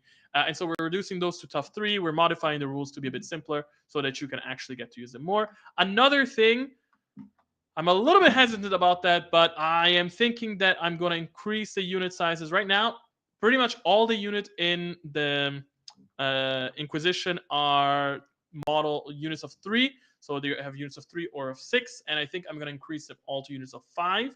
So it's 5 or 10. And this way, you can actually have slightly more substantial units. Because right now, again, Inquisition armies feel a bit meh. So yes. Infected colonies. Infected colonies. Okay, they have a new rule. They don't have the restless thing anymore. That has been removed. Their new thing is when you're shooting. Wait, hold on. I think this might have been slightly changed. Let me double check because I was looking at this earlier today, and I want to give you the latest version. Infected colonies. Okay, no, it's correct. Okay, when you are shooting within 12 inches or charging within 6 inches, roll a die. On a 6+, you deal a hit. I think we call it Scourge. So basically, it's like they want to be close to you, and when they do, they get to like give you random extra hits and be more dangerous. One thing I want to point out, because I saw a bunch of people talk about this, they were like, "Oh my god, there was a rule that I spoke about last time, which at the time I think was called like continuous growth or something, which is basically where like it's a rule where every round after the first, as long as that unit isn't shaken, it gets +1 to hit and +1 defense until the end of the game, and that grows every round. So the unit gets better and better. And people are like, "Oh my god, that's gonna be absolutely OP. Nothing can work with it." It's like, please, you need to understand all of these rules have a context. That rule is only, I'm pretty sure it's only on their zombies. So it's units that start with 6+6 cells, which means that round 1, 6+6, 6+6+, whatever, 6+. Round 1, 6s. Round 2, 5s. Round 3, 4s. Round 4, 3s. That is, unless you at some point attack them and you shook the unit. Don't forget, they don't have undead / no retreat anymore, so they're much easier to shake, because the idea basically is like, hey, they have these sort of shambling zombies that if you ignore them, they get more and more dangerous, but if you take care of them, they're whatever. So yes, don't worry, like these rules are not going everywhere. They're being used very tactically. All right, now we are moving on to new armies that we didn't speak about last month. So jackals. This is a new one. Actually, they had a different rule until literally today, and I changed it today.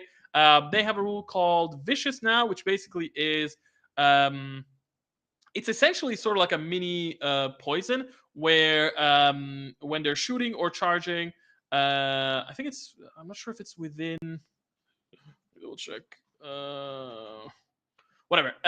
When they're attacking enemies, if the enemy rolls a um, if the enemy rolls a 6 to block, they must re-roll it. It's essentially like a mini poison that they get. Then Machine Cult. Their thing is that they get +1 to defense from over 9 inches away. So it's sort of like, again, a sort of different type of stealth, where they have this sort of like cyborg armor which is pretty resilient. So like again, if they're being shot at from afar, it's kind of hard to crack. But if you get close to them, kind of forget about it. And it's interesting for them because they're basically kind of trying to play with things because they have some melee units. So with those melee units, you're kind of like, okay, you want to make sure to prioritize the right targets where you're essentially like striking an enemy, eating it up, and then you're far enough from other enemies where when they shoot you, you get your bonus, and you're kind of like doing this push and pull thing.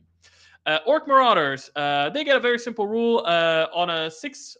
They basically kind of get shooty forever. So when you're shooting or charging on 6s, you deal extra hits. It's kind of like Furious without some of the conditions. It's kind of like their own version of Furious because we removed Furious from them and we're removing Shooty because we're trying to basically like simplify it. So we said let's put them both in one rule, and they're basically getting a sort of like Furious/Shooty thing in one.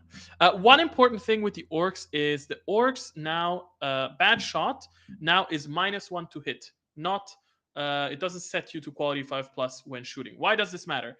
If you're using a basic orc warrior, it doesn't really matter. You're still shooting and hitting, or whatever. You're shooting at 5+. But if you have a veteran, which is quality 3+, before it was quality 3+, but it shot at 5+. Instead, now it's quality 3+, but it shoots at 4+. So your veterans are getting better.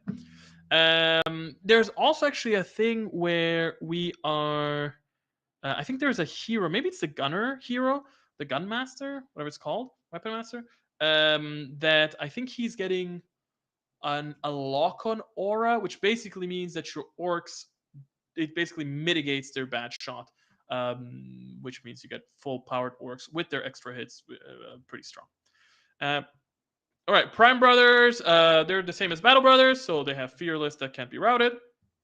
And they have the same thing where like the basic ones get the rapid fire thing, and then the other ones get their own bonuses. Ratman clans, they have an interesting one. So they have a sort of like scurry rule, and the idea is that when they take morale tests, if you pass a morale test, you get to move 3 inches. If you fail a morale test, you get to move 6 inches. The idea here is basically that like as they fight on, they can kind of like quickly shift and scurry and move around the table, and kind of be tactical. So like imagine you have a unit that goes in and it fights and it must take a morale test because it got kind of like fucked up in melee, but it's not under 50%.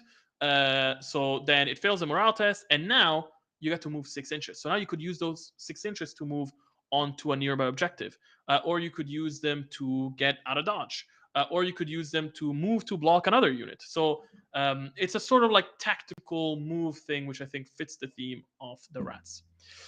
Then Rebel Guerrillas, their thing is that they get +1 to hit when shooting or charging, when shooting within 12 inches or charging within 6 inches. So it's kind of the opposite of Dao. Dao want to shoot far, Rebel Guerrillas want to shoot close. Robot Legions. Okay, Robot Legions have a completely new thing. So first off, as we already spoke about before, there is no more undead/robot/no retreat rule in them. So sorry for that. Forget about it. They don't have their incredible morale mitigation anymore. It is what it is. Although heroes can still buy an upgrade where they do give you no retreat, so you can have it limited on the army. What they get instead is they don't have self-repair anymore. Instead, they get a new rule that we're calling reanimate. They might get like, actually, that's one thing that I'm doing. Like, generally speaking, slight tangent. Generally speaking, one thing that we're doing is we are trying to rename as many rules as possible in the game to be more generic, for multiple reasons. On the one side, because we wanted to make it easier for you guys when you build your own armies to kind of be like, okay, this rule can make sense for more things than before. So for example, the poison rule is being renamed to Bane. Why? Poison is nice and thematic, but it means that that's a cool rule, but you only get to use it when a weapon is poisonous. And so like if you're making some sort of sci-fi laser gun, you're like, I would love to use this rule, but it's poison. I cannot use it because the name doesn't make sense. So now you just get to use Bane, and that works there. So generally speaking, we're not going to use aliases anymore across the board. The only time we are thinking of using aliases is if it's a universal rule that's on the entire army. If it's a universal rule on the entire army, sure, we'll put an alias to make the rule more fluffy so that the army feels cooler. So, for example, I think, let me think, the Battle Brothers. Oh, wait, let me think of a good example. Oh, I cannot think of any. Okay, I think that the Dark Elves rule, which is you get to move 3 inches after melee or shooting, is called hit and run. But for them, we renamed it to harassing. So same rule, but you know, it sounds fluffier for them and it sounds cool. It also means that, because one of the things that was breaking my head was trying to also find names that were for the universal rules that were fluffy and that I could use for both fantasy and sci-fi, and that was killing me. So I was like, look, I'll make this exception. I can alias the universal rules. Yee, big tangent. Okay, so they're not gonna get robot legions are not gonna get self-repair, but they're gonna get a new rule. I think right now it's called reanimate. They might get it alias as self-repair, but whatever. How does reanimate work? Reanimate works like this: when a unit is activated, you roll as many dice as models and wounds that it lost, and for each 6-up, you bring that back. So it's an interesting thing. It's kind of like self-repair, but there is a difference. Self-repair saves you now, but it saves you only from the wounds that you are taking now. So if right now you were going to take 5 wounds or 6 wounds, you roll self-repair and you prevent one of those, you take 5 casualties, and it is what it is. And so it could prevent you, that rule could save your ass now from, for example, having to take a morale test or having your unit wiped out or something like that. But it can only act on the wounds that it's taken then. Whereas the reanimate rule is when the unit is activated, which means that, for example, imagine in the first round you take a bunch of wounds. In the second round, you get to use your reanimate and basically recover some of those wounds. And imagine you don't take any more wounds. In the third round, if you still aren't back at your 100%, you can roll again and recover more. It's on a 6-up, so you're not recovering a ton. But it's cool.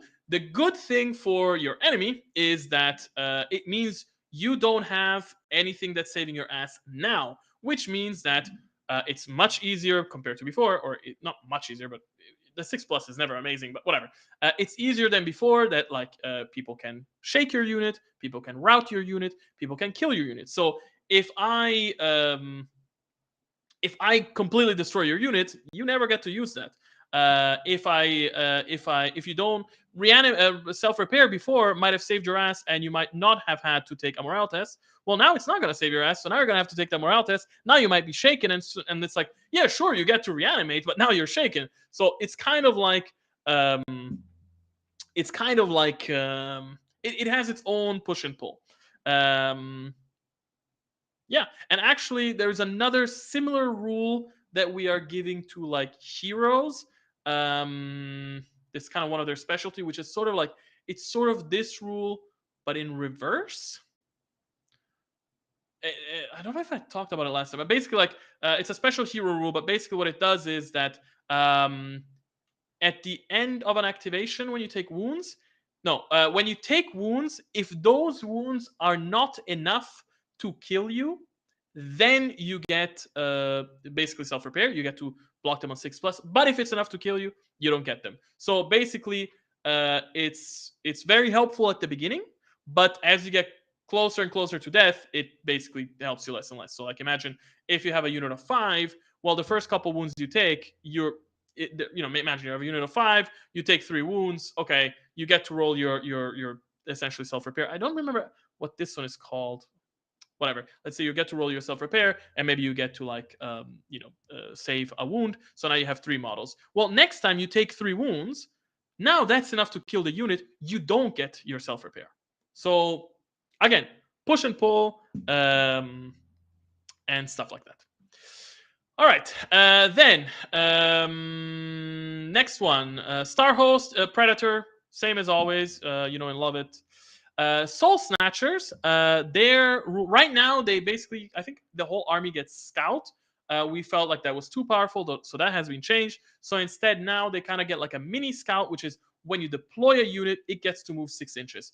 Note, it's not Scout, which means you don't get to hold the unit back and then later deploy it with Scouts and stuff like that. But, it's a little advantage that the Soul Snatchers get to kind of like show that they're, encroaching on planets and like taking over.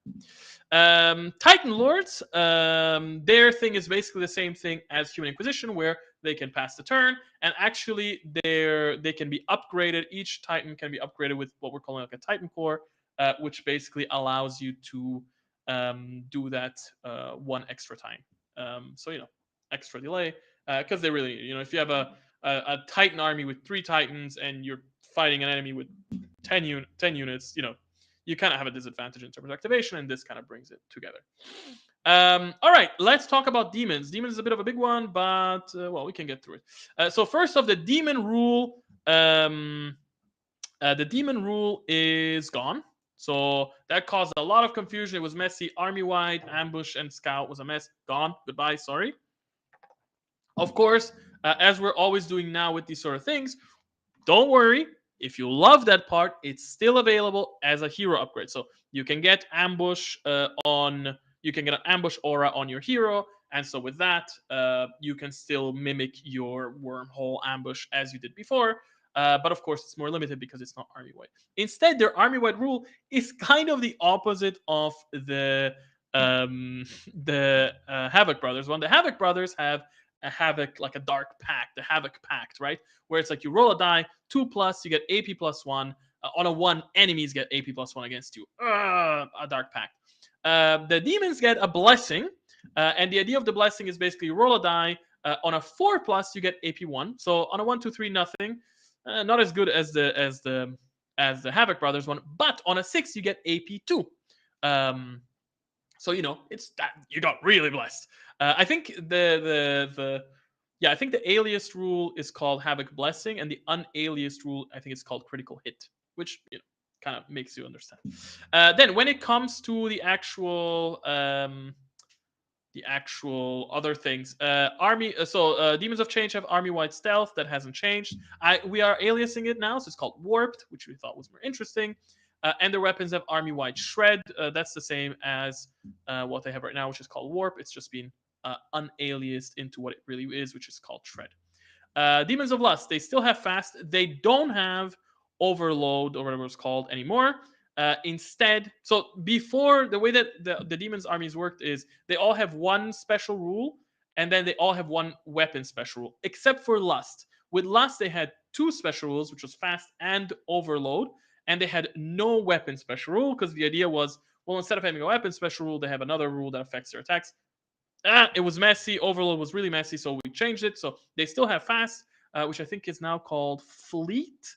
I'm not sure. And then their weapons now have Surge. Surge is basically on a 6, you deal an additional hit. Plague still have Putrid, so unaliased Putrid is called Protected. And they have Bane, which is poison on their weapons, so that's still the same. And Demons of War, same as well. They have Furious on their units, and then they have AP1 on their weapons. Woo! Okay, cool. So that was all of Grimdark. Now we are going to talk about fantasy. Woo! Like I said, fantasy, the beta will come out after Grimdark, but I thought I would give you a preview. As I already mentioned before, most armies will have some rule that you've already heard of in Grimdark Future, so I'm not going to explain them as much as before. I'm going to go quicker through them, also because this call is getting really long. All right, so let's start. Beastmen, they are basically like a Jackal equivalent, so when they attack, enemies have to reroll defense rolls of 6. Pretty simple. Chivalrous Kingdoms have a special thing. This is a new thing that's not in Grimdark Future, which is they get +1 to hit when charging enemies over 9 inches away. Makes sense. When they do their long charges, that's when they get a bonus. Dark Elves, same equivalent as Grimdark, move 3 inches after melee or shooting. Okay. Deep Sea Elves, bounding without a roll, similar to the Jesters. Duchies of Vinci, they're essentially our Dao equivalent in fantasy, so they get +1 to hit from over 12 inches away. Dwarves, they kind of have the same thing as in sci-fi, so when they pass a morale test, they get +2 defense, which means they get real sturdy. Eternal Wardens, they get enemies get AP -1 from over 9 inches away. They're essentially our custodians. Ghostly Undead. This one, I'm still working on it right now. They basically have ethereal, which is that they can move through friendlies and enemies. It's essentially like a sort of like um, a mini flying. One thing though, I'm not sure if this is enough to make them feel special, so they might also get the resistance rule. Resistance, for those that don't know, it's basically like when you take wounds on a 6, they get ignored. If it's a spell, if it's a wound from a spell on a 2, it's ignored. So they're really resistant against spells, but I'm not sure. Goblins get +1 to hit whilst within 9 inches of friendly units, same as in sci-fi. Halflings, +1 to hit when shooting within 12 or charging within 6. They're basically like rebels. Havoc dwarves, they're Havoc faction, so they get the Pact. So roll a die on a 2+, it's AP1. On a 1, the enemies get AP1. Havoc warriors, same exact thing, right? So the Pact on a 2+, whatever. High elves, same as sci-fi, +1/+2 to movement. Human Empire, humans, so they get +1 to morale test within 9 inches of friendly units. Kingdom of Angels, they're essentially our robot legions. So they get the reanimation roll. Because basically, like in the lore, the angels come and sort of like save the humans, and they bless them with not exactly undeath, but they bless them with sort of eternal life. Well, kind of eternal life. Mummified Undead, AP1 when shooting within 12 or charging within 6. Not 100% sure about this. I like it. I think it kind of makes sense with their idea of like, oh, they have like these sort of cursed, this sort of cursed ammo. But let's be honest, they don't have a lot of shooting units, so it's more about their charging. So like they want to charge whilst close. Ogres, they're kind of our battle brothers, so they have fearless plus can't be routed. Orcs, exactly as in sci-fi, so they get extra hits on 6s. Ossified Undead, it's kind of similar to the dwarf one, but different. So when they pass a morale test, enemy get AP -2 against them, which makes them super resilient. It's kind of like the ossifying effect. Ratman, same as in sci-fi, so you can move 3 inches or 6 inches when passing / failing morale tests. Saurians have Predator, classic.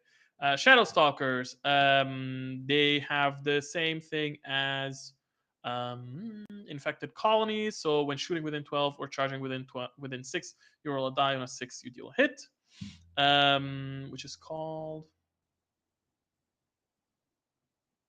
Hold on. I think it's called Brutal. Not sure. Sky City Dwarves, they get +1 to defense rolls from over 12 inches away, so they have this sort of like heavy armor that protects them from afar. Vampiric Undead, I think I'm gonna call this like the Danse Macabre. I always liked the name of that rule, and the idea is AP +1 whilst within 9 inches of friendly units. So when you have a big horde of Vampiric Undead, they get more dangerous.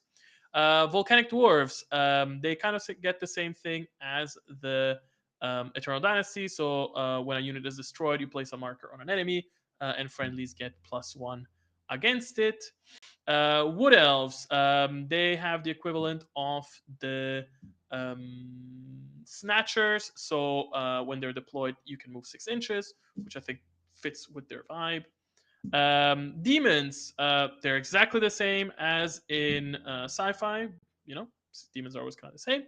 So they have the blessing. You roll a die on a 4-up, AP +1. On a 6, AP +2, and then everything else, like I said, lust demons have fast and surge, and giants, um, exactly like the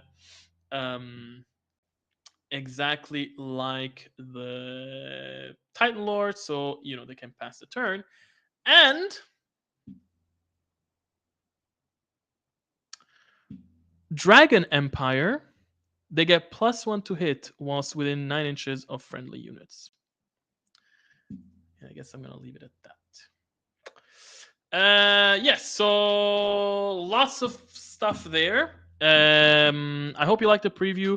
Like I said, the armies have way more updates than this. All armies are being updated in 7 dimensions, however you want to put it. So, what are the big 7 things that are being updated? Everybody gets a universal rule. Some units get some sort of uh, rule that combos well with the universal rule. Am I right? Yes. Then there is some sort of army specialty, so some rule that's kind of like cool and different, but that's unique to them. Then they get a mark, so a sort of like debuff that they get to give to enemies, or a mark that is for friendlies. Then we are updating. Um,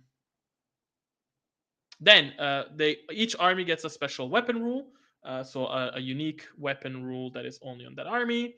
Then hero auras are all being reworked. We're making sure that every army has 5+ uh, uh, hero auras to select from. And finally, we are fully reworking the spell list so that they make sense with all of these new changes. I want to point out something about hero auras, and just something about the update in general. So one of the big goals of this update is, so okay, how does the idea of this huge army rules update start? The idea is basically the idea basically starts where over the years, one of the feedbacks that we've been getting from the fans over and over again is that like the game is great, the armies are cool, everything is fun, but not only like do many armies kind of feel very samey when it comes to rules, but also some armies are way more favored in terms of cool stuff that they get to do versus others. So for example, some armies have like 5 different hero auras, while some other armies have 2. Some armies have some cool army-wide rule that every unit gets, like the sisters, they have devout, right? And some armies don't. Some armies have a cool special weapon rule, like I don't know, Machine Cult has radiation, and most armies don't. Some armies have the Dow have the spotting lasers. Most armies don't have something cool like that, right?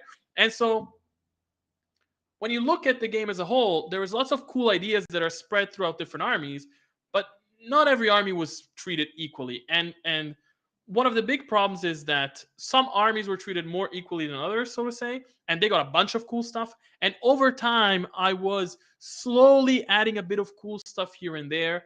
But I felt basically that, like, okay, if I want all armies to be like on the same playing field of like being cool, I need to do one update where I look over all the armies and I update all the armies. Like this thing where like every year I update 1 or 2 armies a little bit. I don't think that's cool. So the way that this update worked is basically I looked at all armies from like a fresh start. Actually, at the beginning, I sort of split all armies into 3 categories first, which was like which armies do we consider to be more like aggressive army or like offensive armies, which armies are more defensive, and which armies are more like utility armies. And then also each army was kind of like split into, is it a sort of like elite army where like everybody has like quality 3 up? Is it a sort of medium army where you're looking more at quality 4 up, or a low army where you have like quality 5 up? And with that in mind, I took all the rules in the game and I split them into like the 3 different categories and with subcategories and a bunch of stuff there. And then I went and started reshuffling the whole game and spreading them out around the whole game, which means that it means a bunch of things. It means that now the special rules you will find in armies are more kind of slightly give you a bit more of a direction to go in. So like you will see some armies that are a little bit more defensive. They have a couple more rules that allow them to be more defensive. Some other armies have rules that make them a little bit more aggressive. Some other armies have rules that are more utilitarian, right? And so depending on which army you play, just from this sort of like, it's interesting because when you look at it and when you play it, it's you don't in a way you don't really realize it when you just look at it on paper, but it kind of seeps in where you're like, oh yeah, like these armies are playing fundamentally different simply by the access to the different rules that they get. But what this also meant is that I looked at all the rules that we had and I tried to spread them as evenly as possible to also make sure that you don't see the same stuff everywhere. So, for example, right now in the current rules, most armies have like some heroes, and most heroes essentially give you one of, let's say, four upgrades. You either have an aura for Furious, you see this on almost every army. You have an aura for like +1 to hit, you see that's on tons of armies. You have an aura for like regeneration, another thing that you see typical. And right now you have a rule that's advanced tactics, which is basically like you get to pick another unit and that unit moves 6 inches. By the way, advanced tactics and all those sort of like make a play out of play sort of things are being removed. Um, and I was like, this is not enough. So removed everything, rethought every army from scratch there, and shuffled the rules around. What does this mean for you? It means that you should expect that your auras will be different. So you will have access to way more stuff than before. Depending on the army, you're looking at 5, 6, 7, 8 different hero upgrades, like different hero options, but they will be different. Don't expect that every army has +1 to hit or furious or the typical stuff, which also means that some armies that are already very advantaged, like the Battle Brothers, right? They have really good quality, really good armor, really good weapons, all that stuff. And we kind of consider them a utility army, therefore, that we want to turn into utility army. Their auras will not be, oh, get even stronger, like get even more AP, get even more quality. They will be a bit more nuanced than that. So maybe they will be like get more range on your weapons, or maybe get lock on, so you get to ignore cover, you get to ignore stealth, you get to ignore aircraft and all that stuff, right? Maybe they'll get I don't remember what else they have. Like maybe they'll get like fast, or they'll get like +4 inch movement when they use rush actions, right? They will get some specific things like that um, it gives the army a lot of options that are more interesting for the army. But yes, I have to say, for some people, it will mean that you will look at your army and you'll say like, "Oh, I used to have +1 to hit. I don't have it anymore. What now? What now?" You have 5 other new auras plus whatever else you might have, wizard stuff. Yeah, because it's 5 plus things like banners, wizards, repair, all those things. So you'll still have lots of options, but yeah, you might have to adapt to things. What does this mean? Across the game, it means every army is much more unique. You are not going to look at two armies and be like, oh, okay, like they have the same universal rule. First of already just on the basis that they all have a different universal rule. Did I touch my microphone too much? No. All the armies are going to feel different. And then on all their auras are going to be different. So you will not find the same auras throughout the game. All their boosts or whatever they're called, their buffs are different. Their marks are different. Their spells are different. Generally speaking, I think throughout the whole game, each game, I think no aura is on more than 3 armies.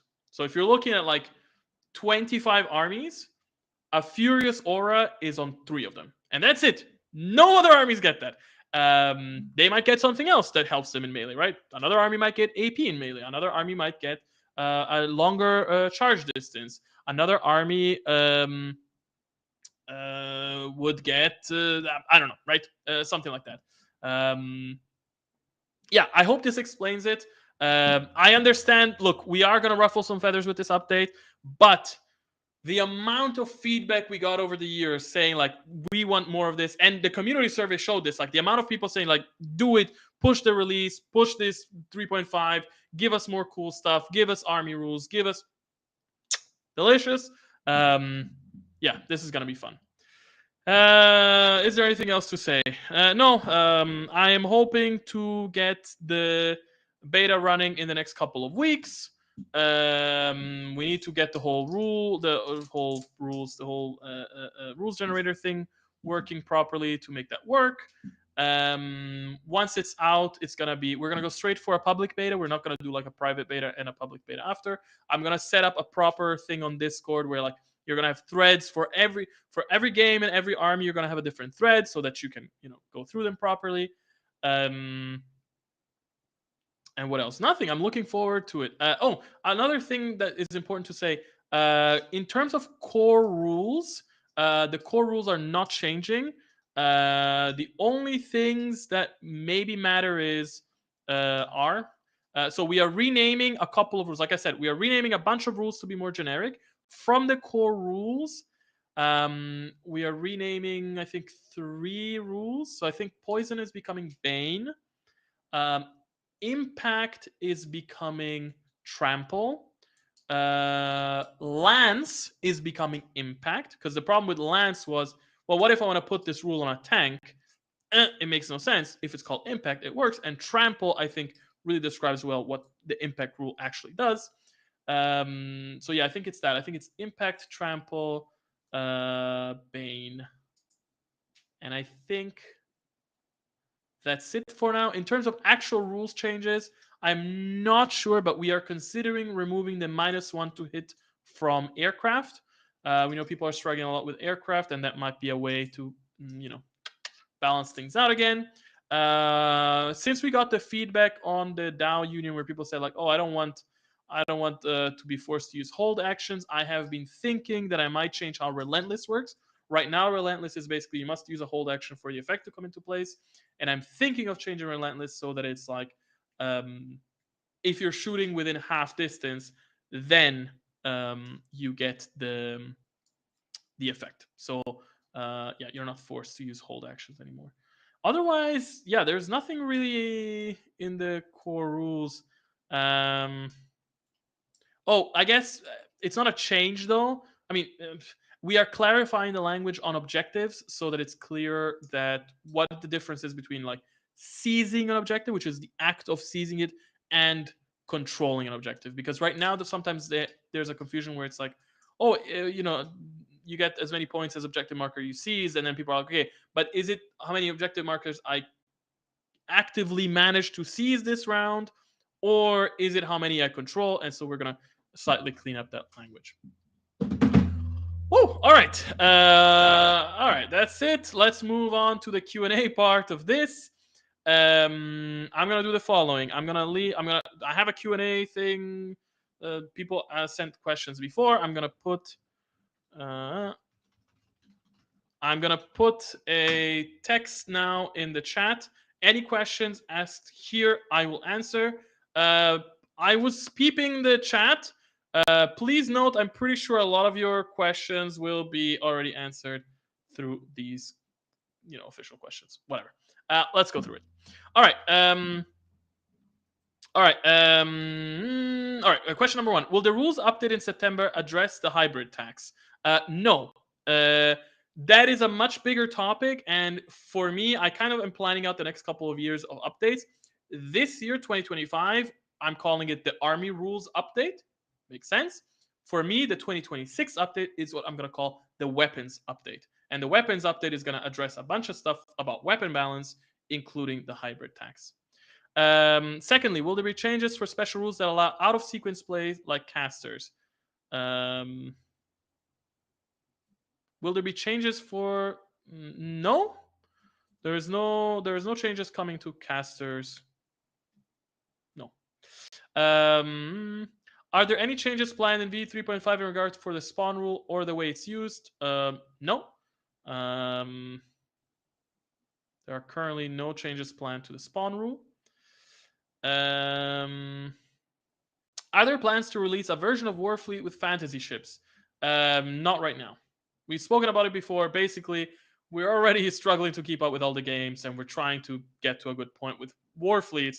Maybe once that's done, and we're actually providing STLs and we make cool ships, maybe we'll do the fantasy version. But also the audience is not really there as far as we know. Will there be a Cyberpunk OPR game? No, we did have a game that we called Double Tap, which kind of was inspired by Infinity, but we dropped that. I'm not sure that we will go back to it. Maybe very far into the distant future. What about an Epic / Warmaster OPR? We have put small scale games on hold for now. I'm hoping that at some point I get back to them, but at least to do the rules, not necessarily the models. But no plans for it right now. Will there be greater customization of features so that they're less generic? I'm not sure what you mean customization of features. Sorry. Are there any plans to resume OPR Arena? No. Right now, there are no plans to bring back the Arena games. I had some thoughts of how to make it work as a physical game, but we're not even in the physical space properly yet. So, all right, next question. Have you considered doing collabs with any YouTubers? Yes. Actually, I'm thinking that I would like to contact a bunch of YouTubers to do like an interview or chat or whatever about v3.5 before it comes out.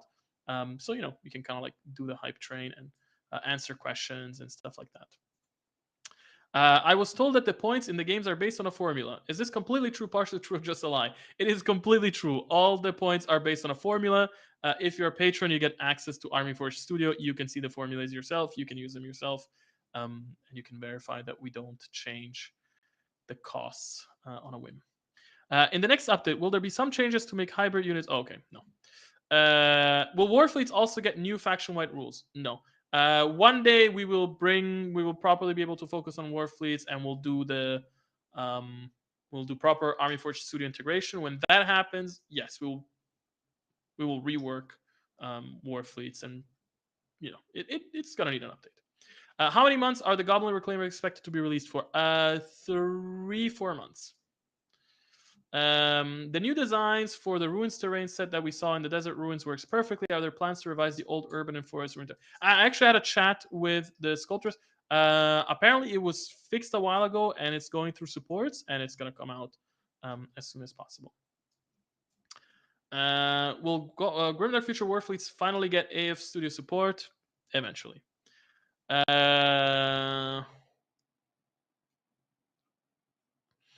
Aren't there any points to review before dealing with the specificity of armies amongst themselves, which different list constructs can easily manage to do? Okay. Aren't there any points to review before dealing with the specificity of armies amongst themselves, which different list constructs can easily manage to do?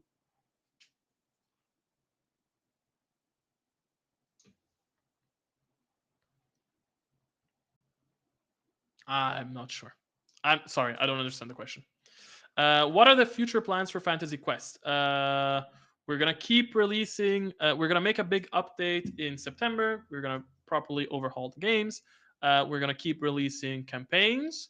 That's about it. At some point, I would love to do some free add-ons. Also, because we get this question so often, there are currently no plans for an advanced rulebook, but we get so many questions about it. I'm thinking that at some point we might make an advanced rulebook for it. I was wondering, what do you think about adding an AP1 to impact for every 6 toughness on a model?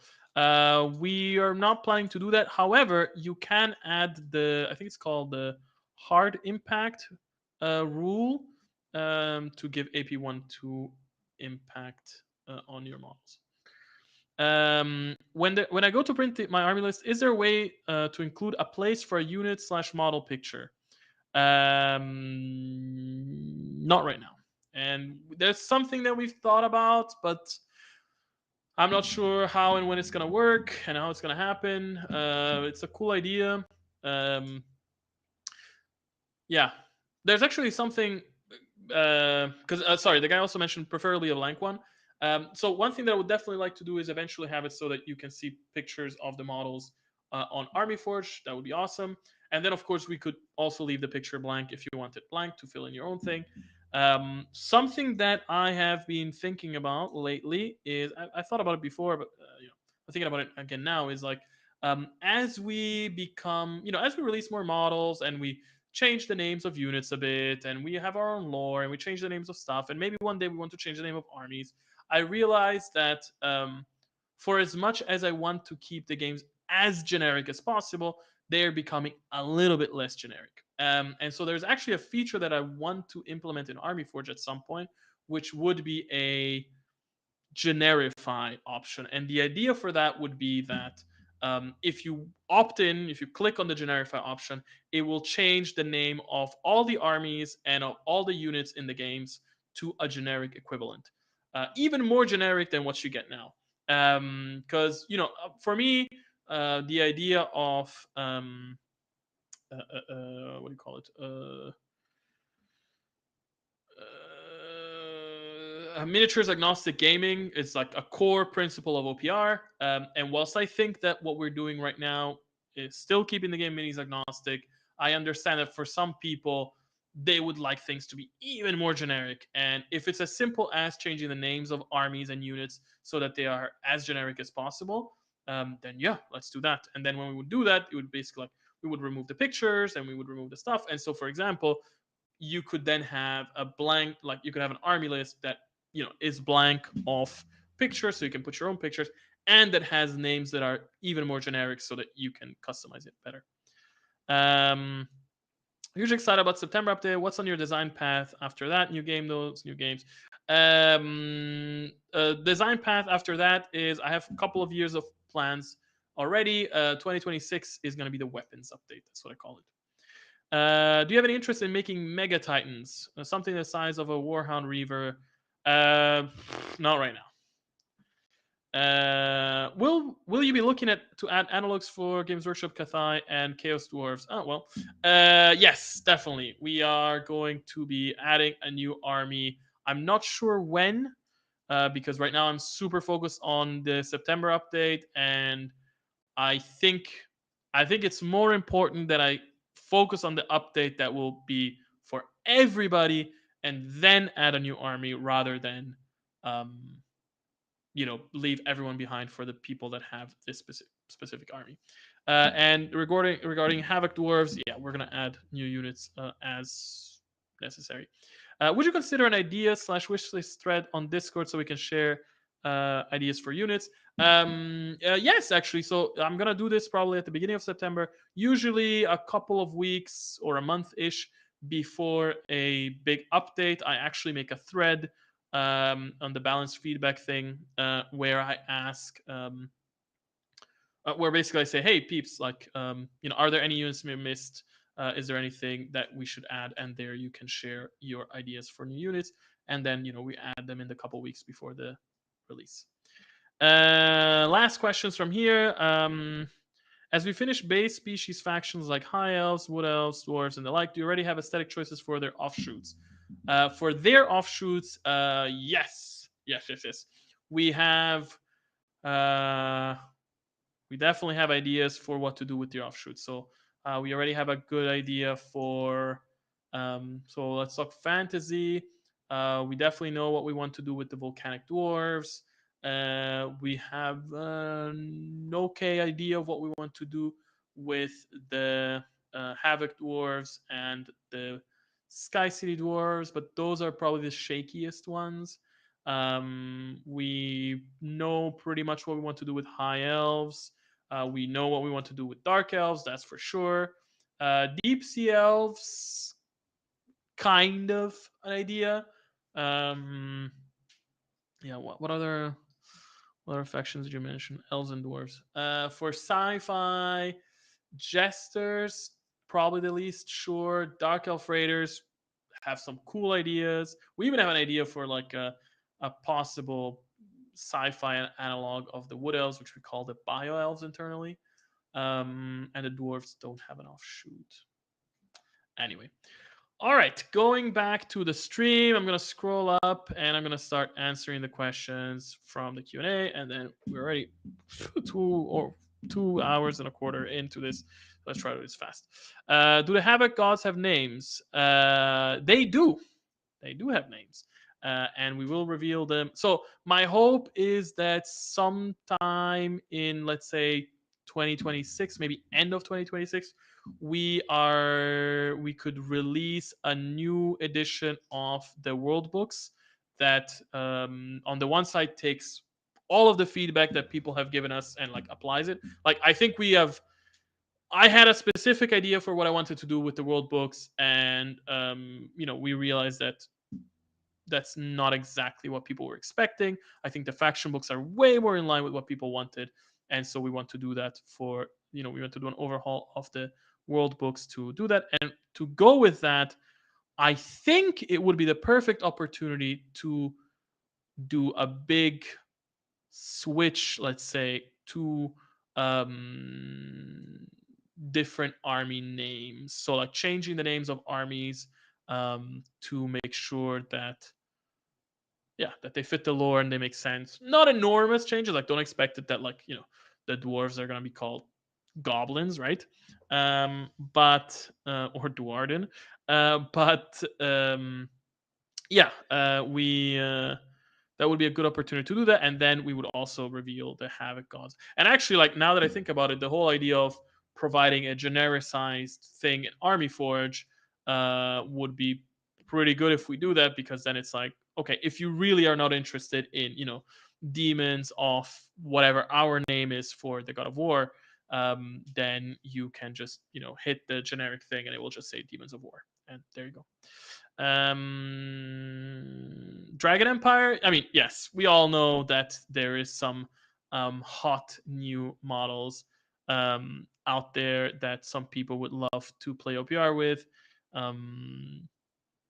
If we can make something that people can use, why not?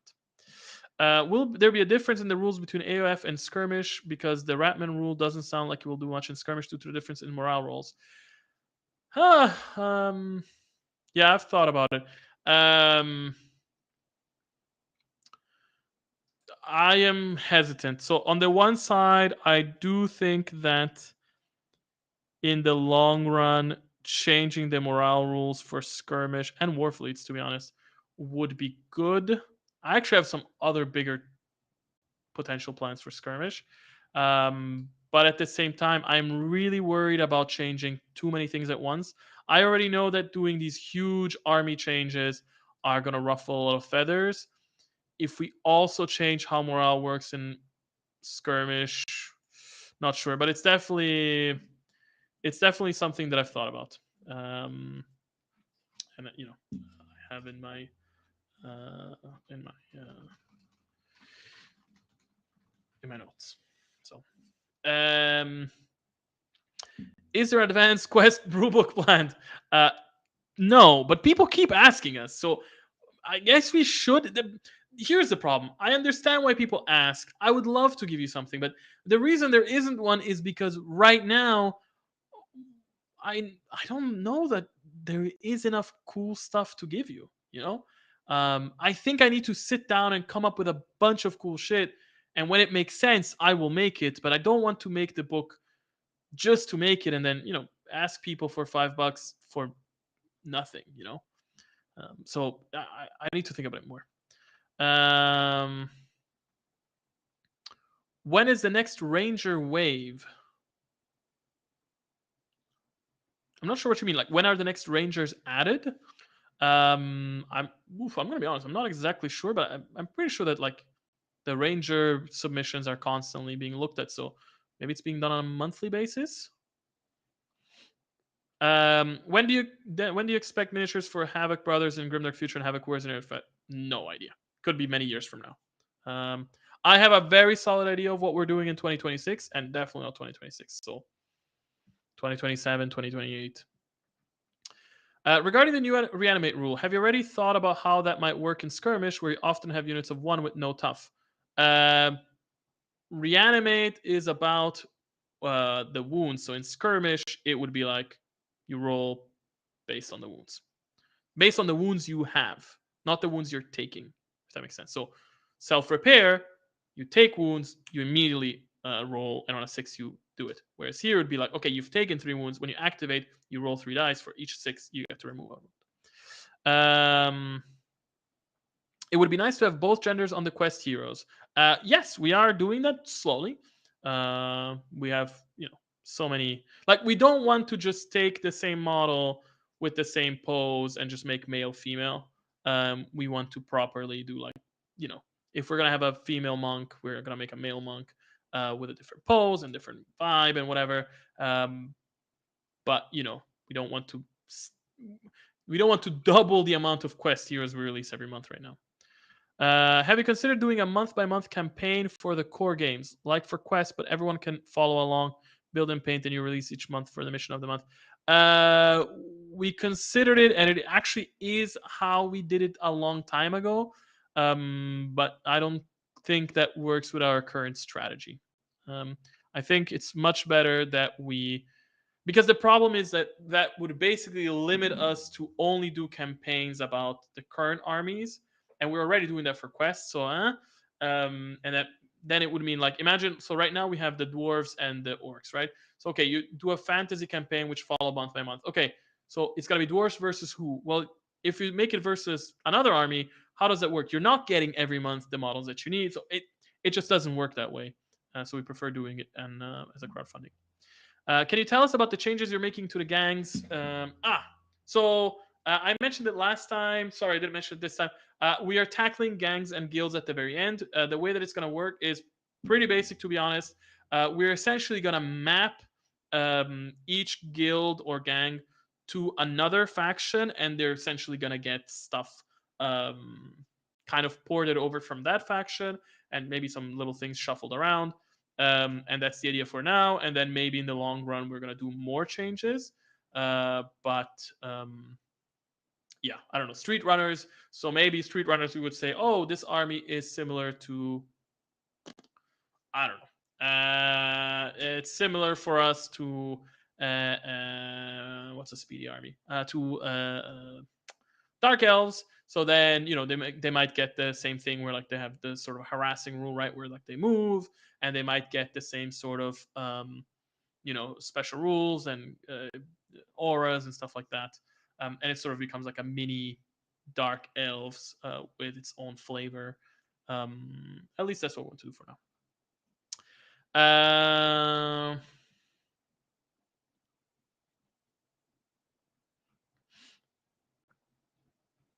mm,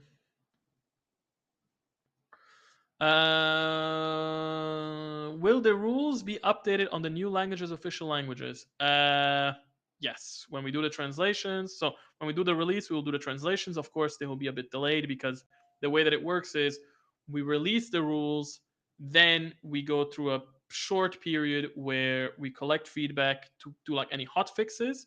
So, for example, right now, what you're playing is v3.4.1, because in September of last year we had v3.4, and in October we did a hot fix, which is v3.4.1, and then that stayed stable. And so what we'll probably do is the same thing, where it's like it's going to be v3.5, then v3.5.1, and that's the one that's going to get translated.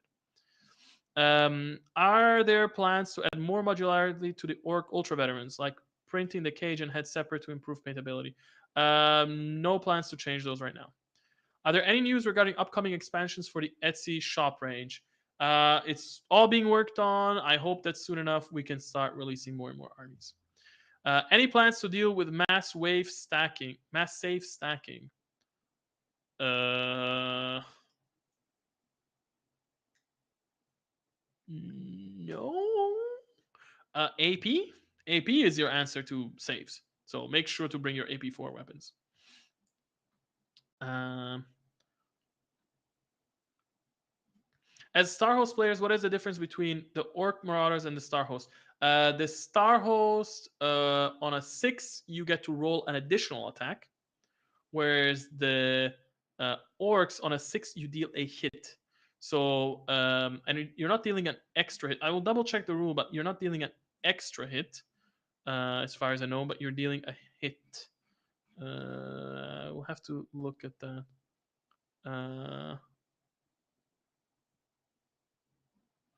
Wait. Where do I have it? Starhost. Sorry. Yes. No, the difference is that uh, orcs on a 6 you deal an extra hit, but the 6 effect doesn't apply to the extra hit. Whereas on Predator, which is the one for Starhost, on a 6 you get to roll an additional attack, and that has its full thing. So, for example, if you have a blast weapon for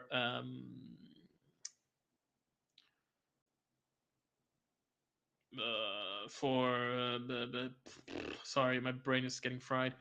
If you have a blast weapon on Starhost, you roll a 6, you get to roll an additional attack. So a flamer that rolls a 6, you can then roll an additional flamer shot. So you could potentially get, uh, 6 hits, whereas on the orcs you can't do that. Jesus, sorry, I'm now getting really tired. Any thought on creating a separate troop entry machine called with the G rifle instead of having them the weapon swap for the Rangers? No, I don't see why. It's just a weapon swap. Do you plan to translate armies also? No.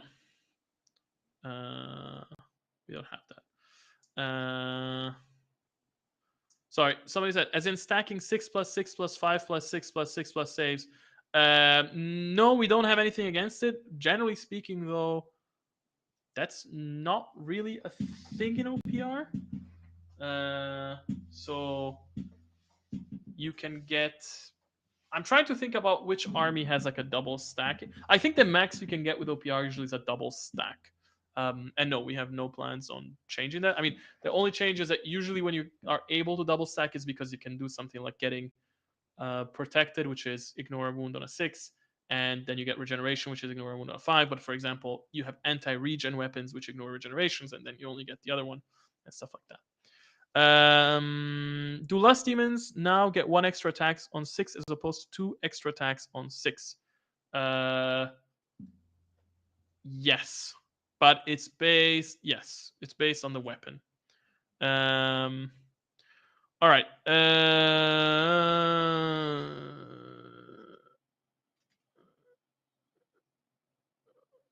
Yes. Sorry, I'm.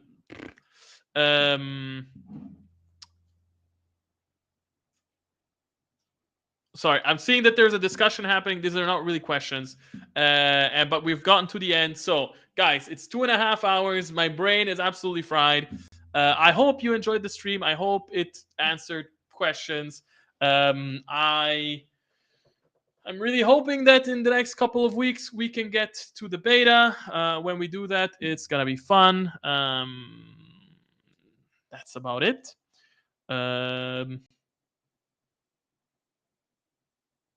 Yeah, that's it. Keep your eyes peeled for Vampiric Undead. Make sure to check out the faction book when it comes out. And if you're at Gen Con, make sure to check us out. And I don't know what else. Thank you very much. And I will see you in the next stream, which will be around 28th of August. Should be around there. All right. Thank you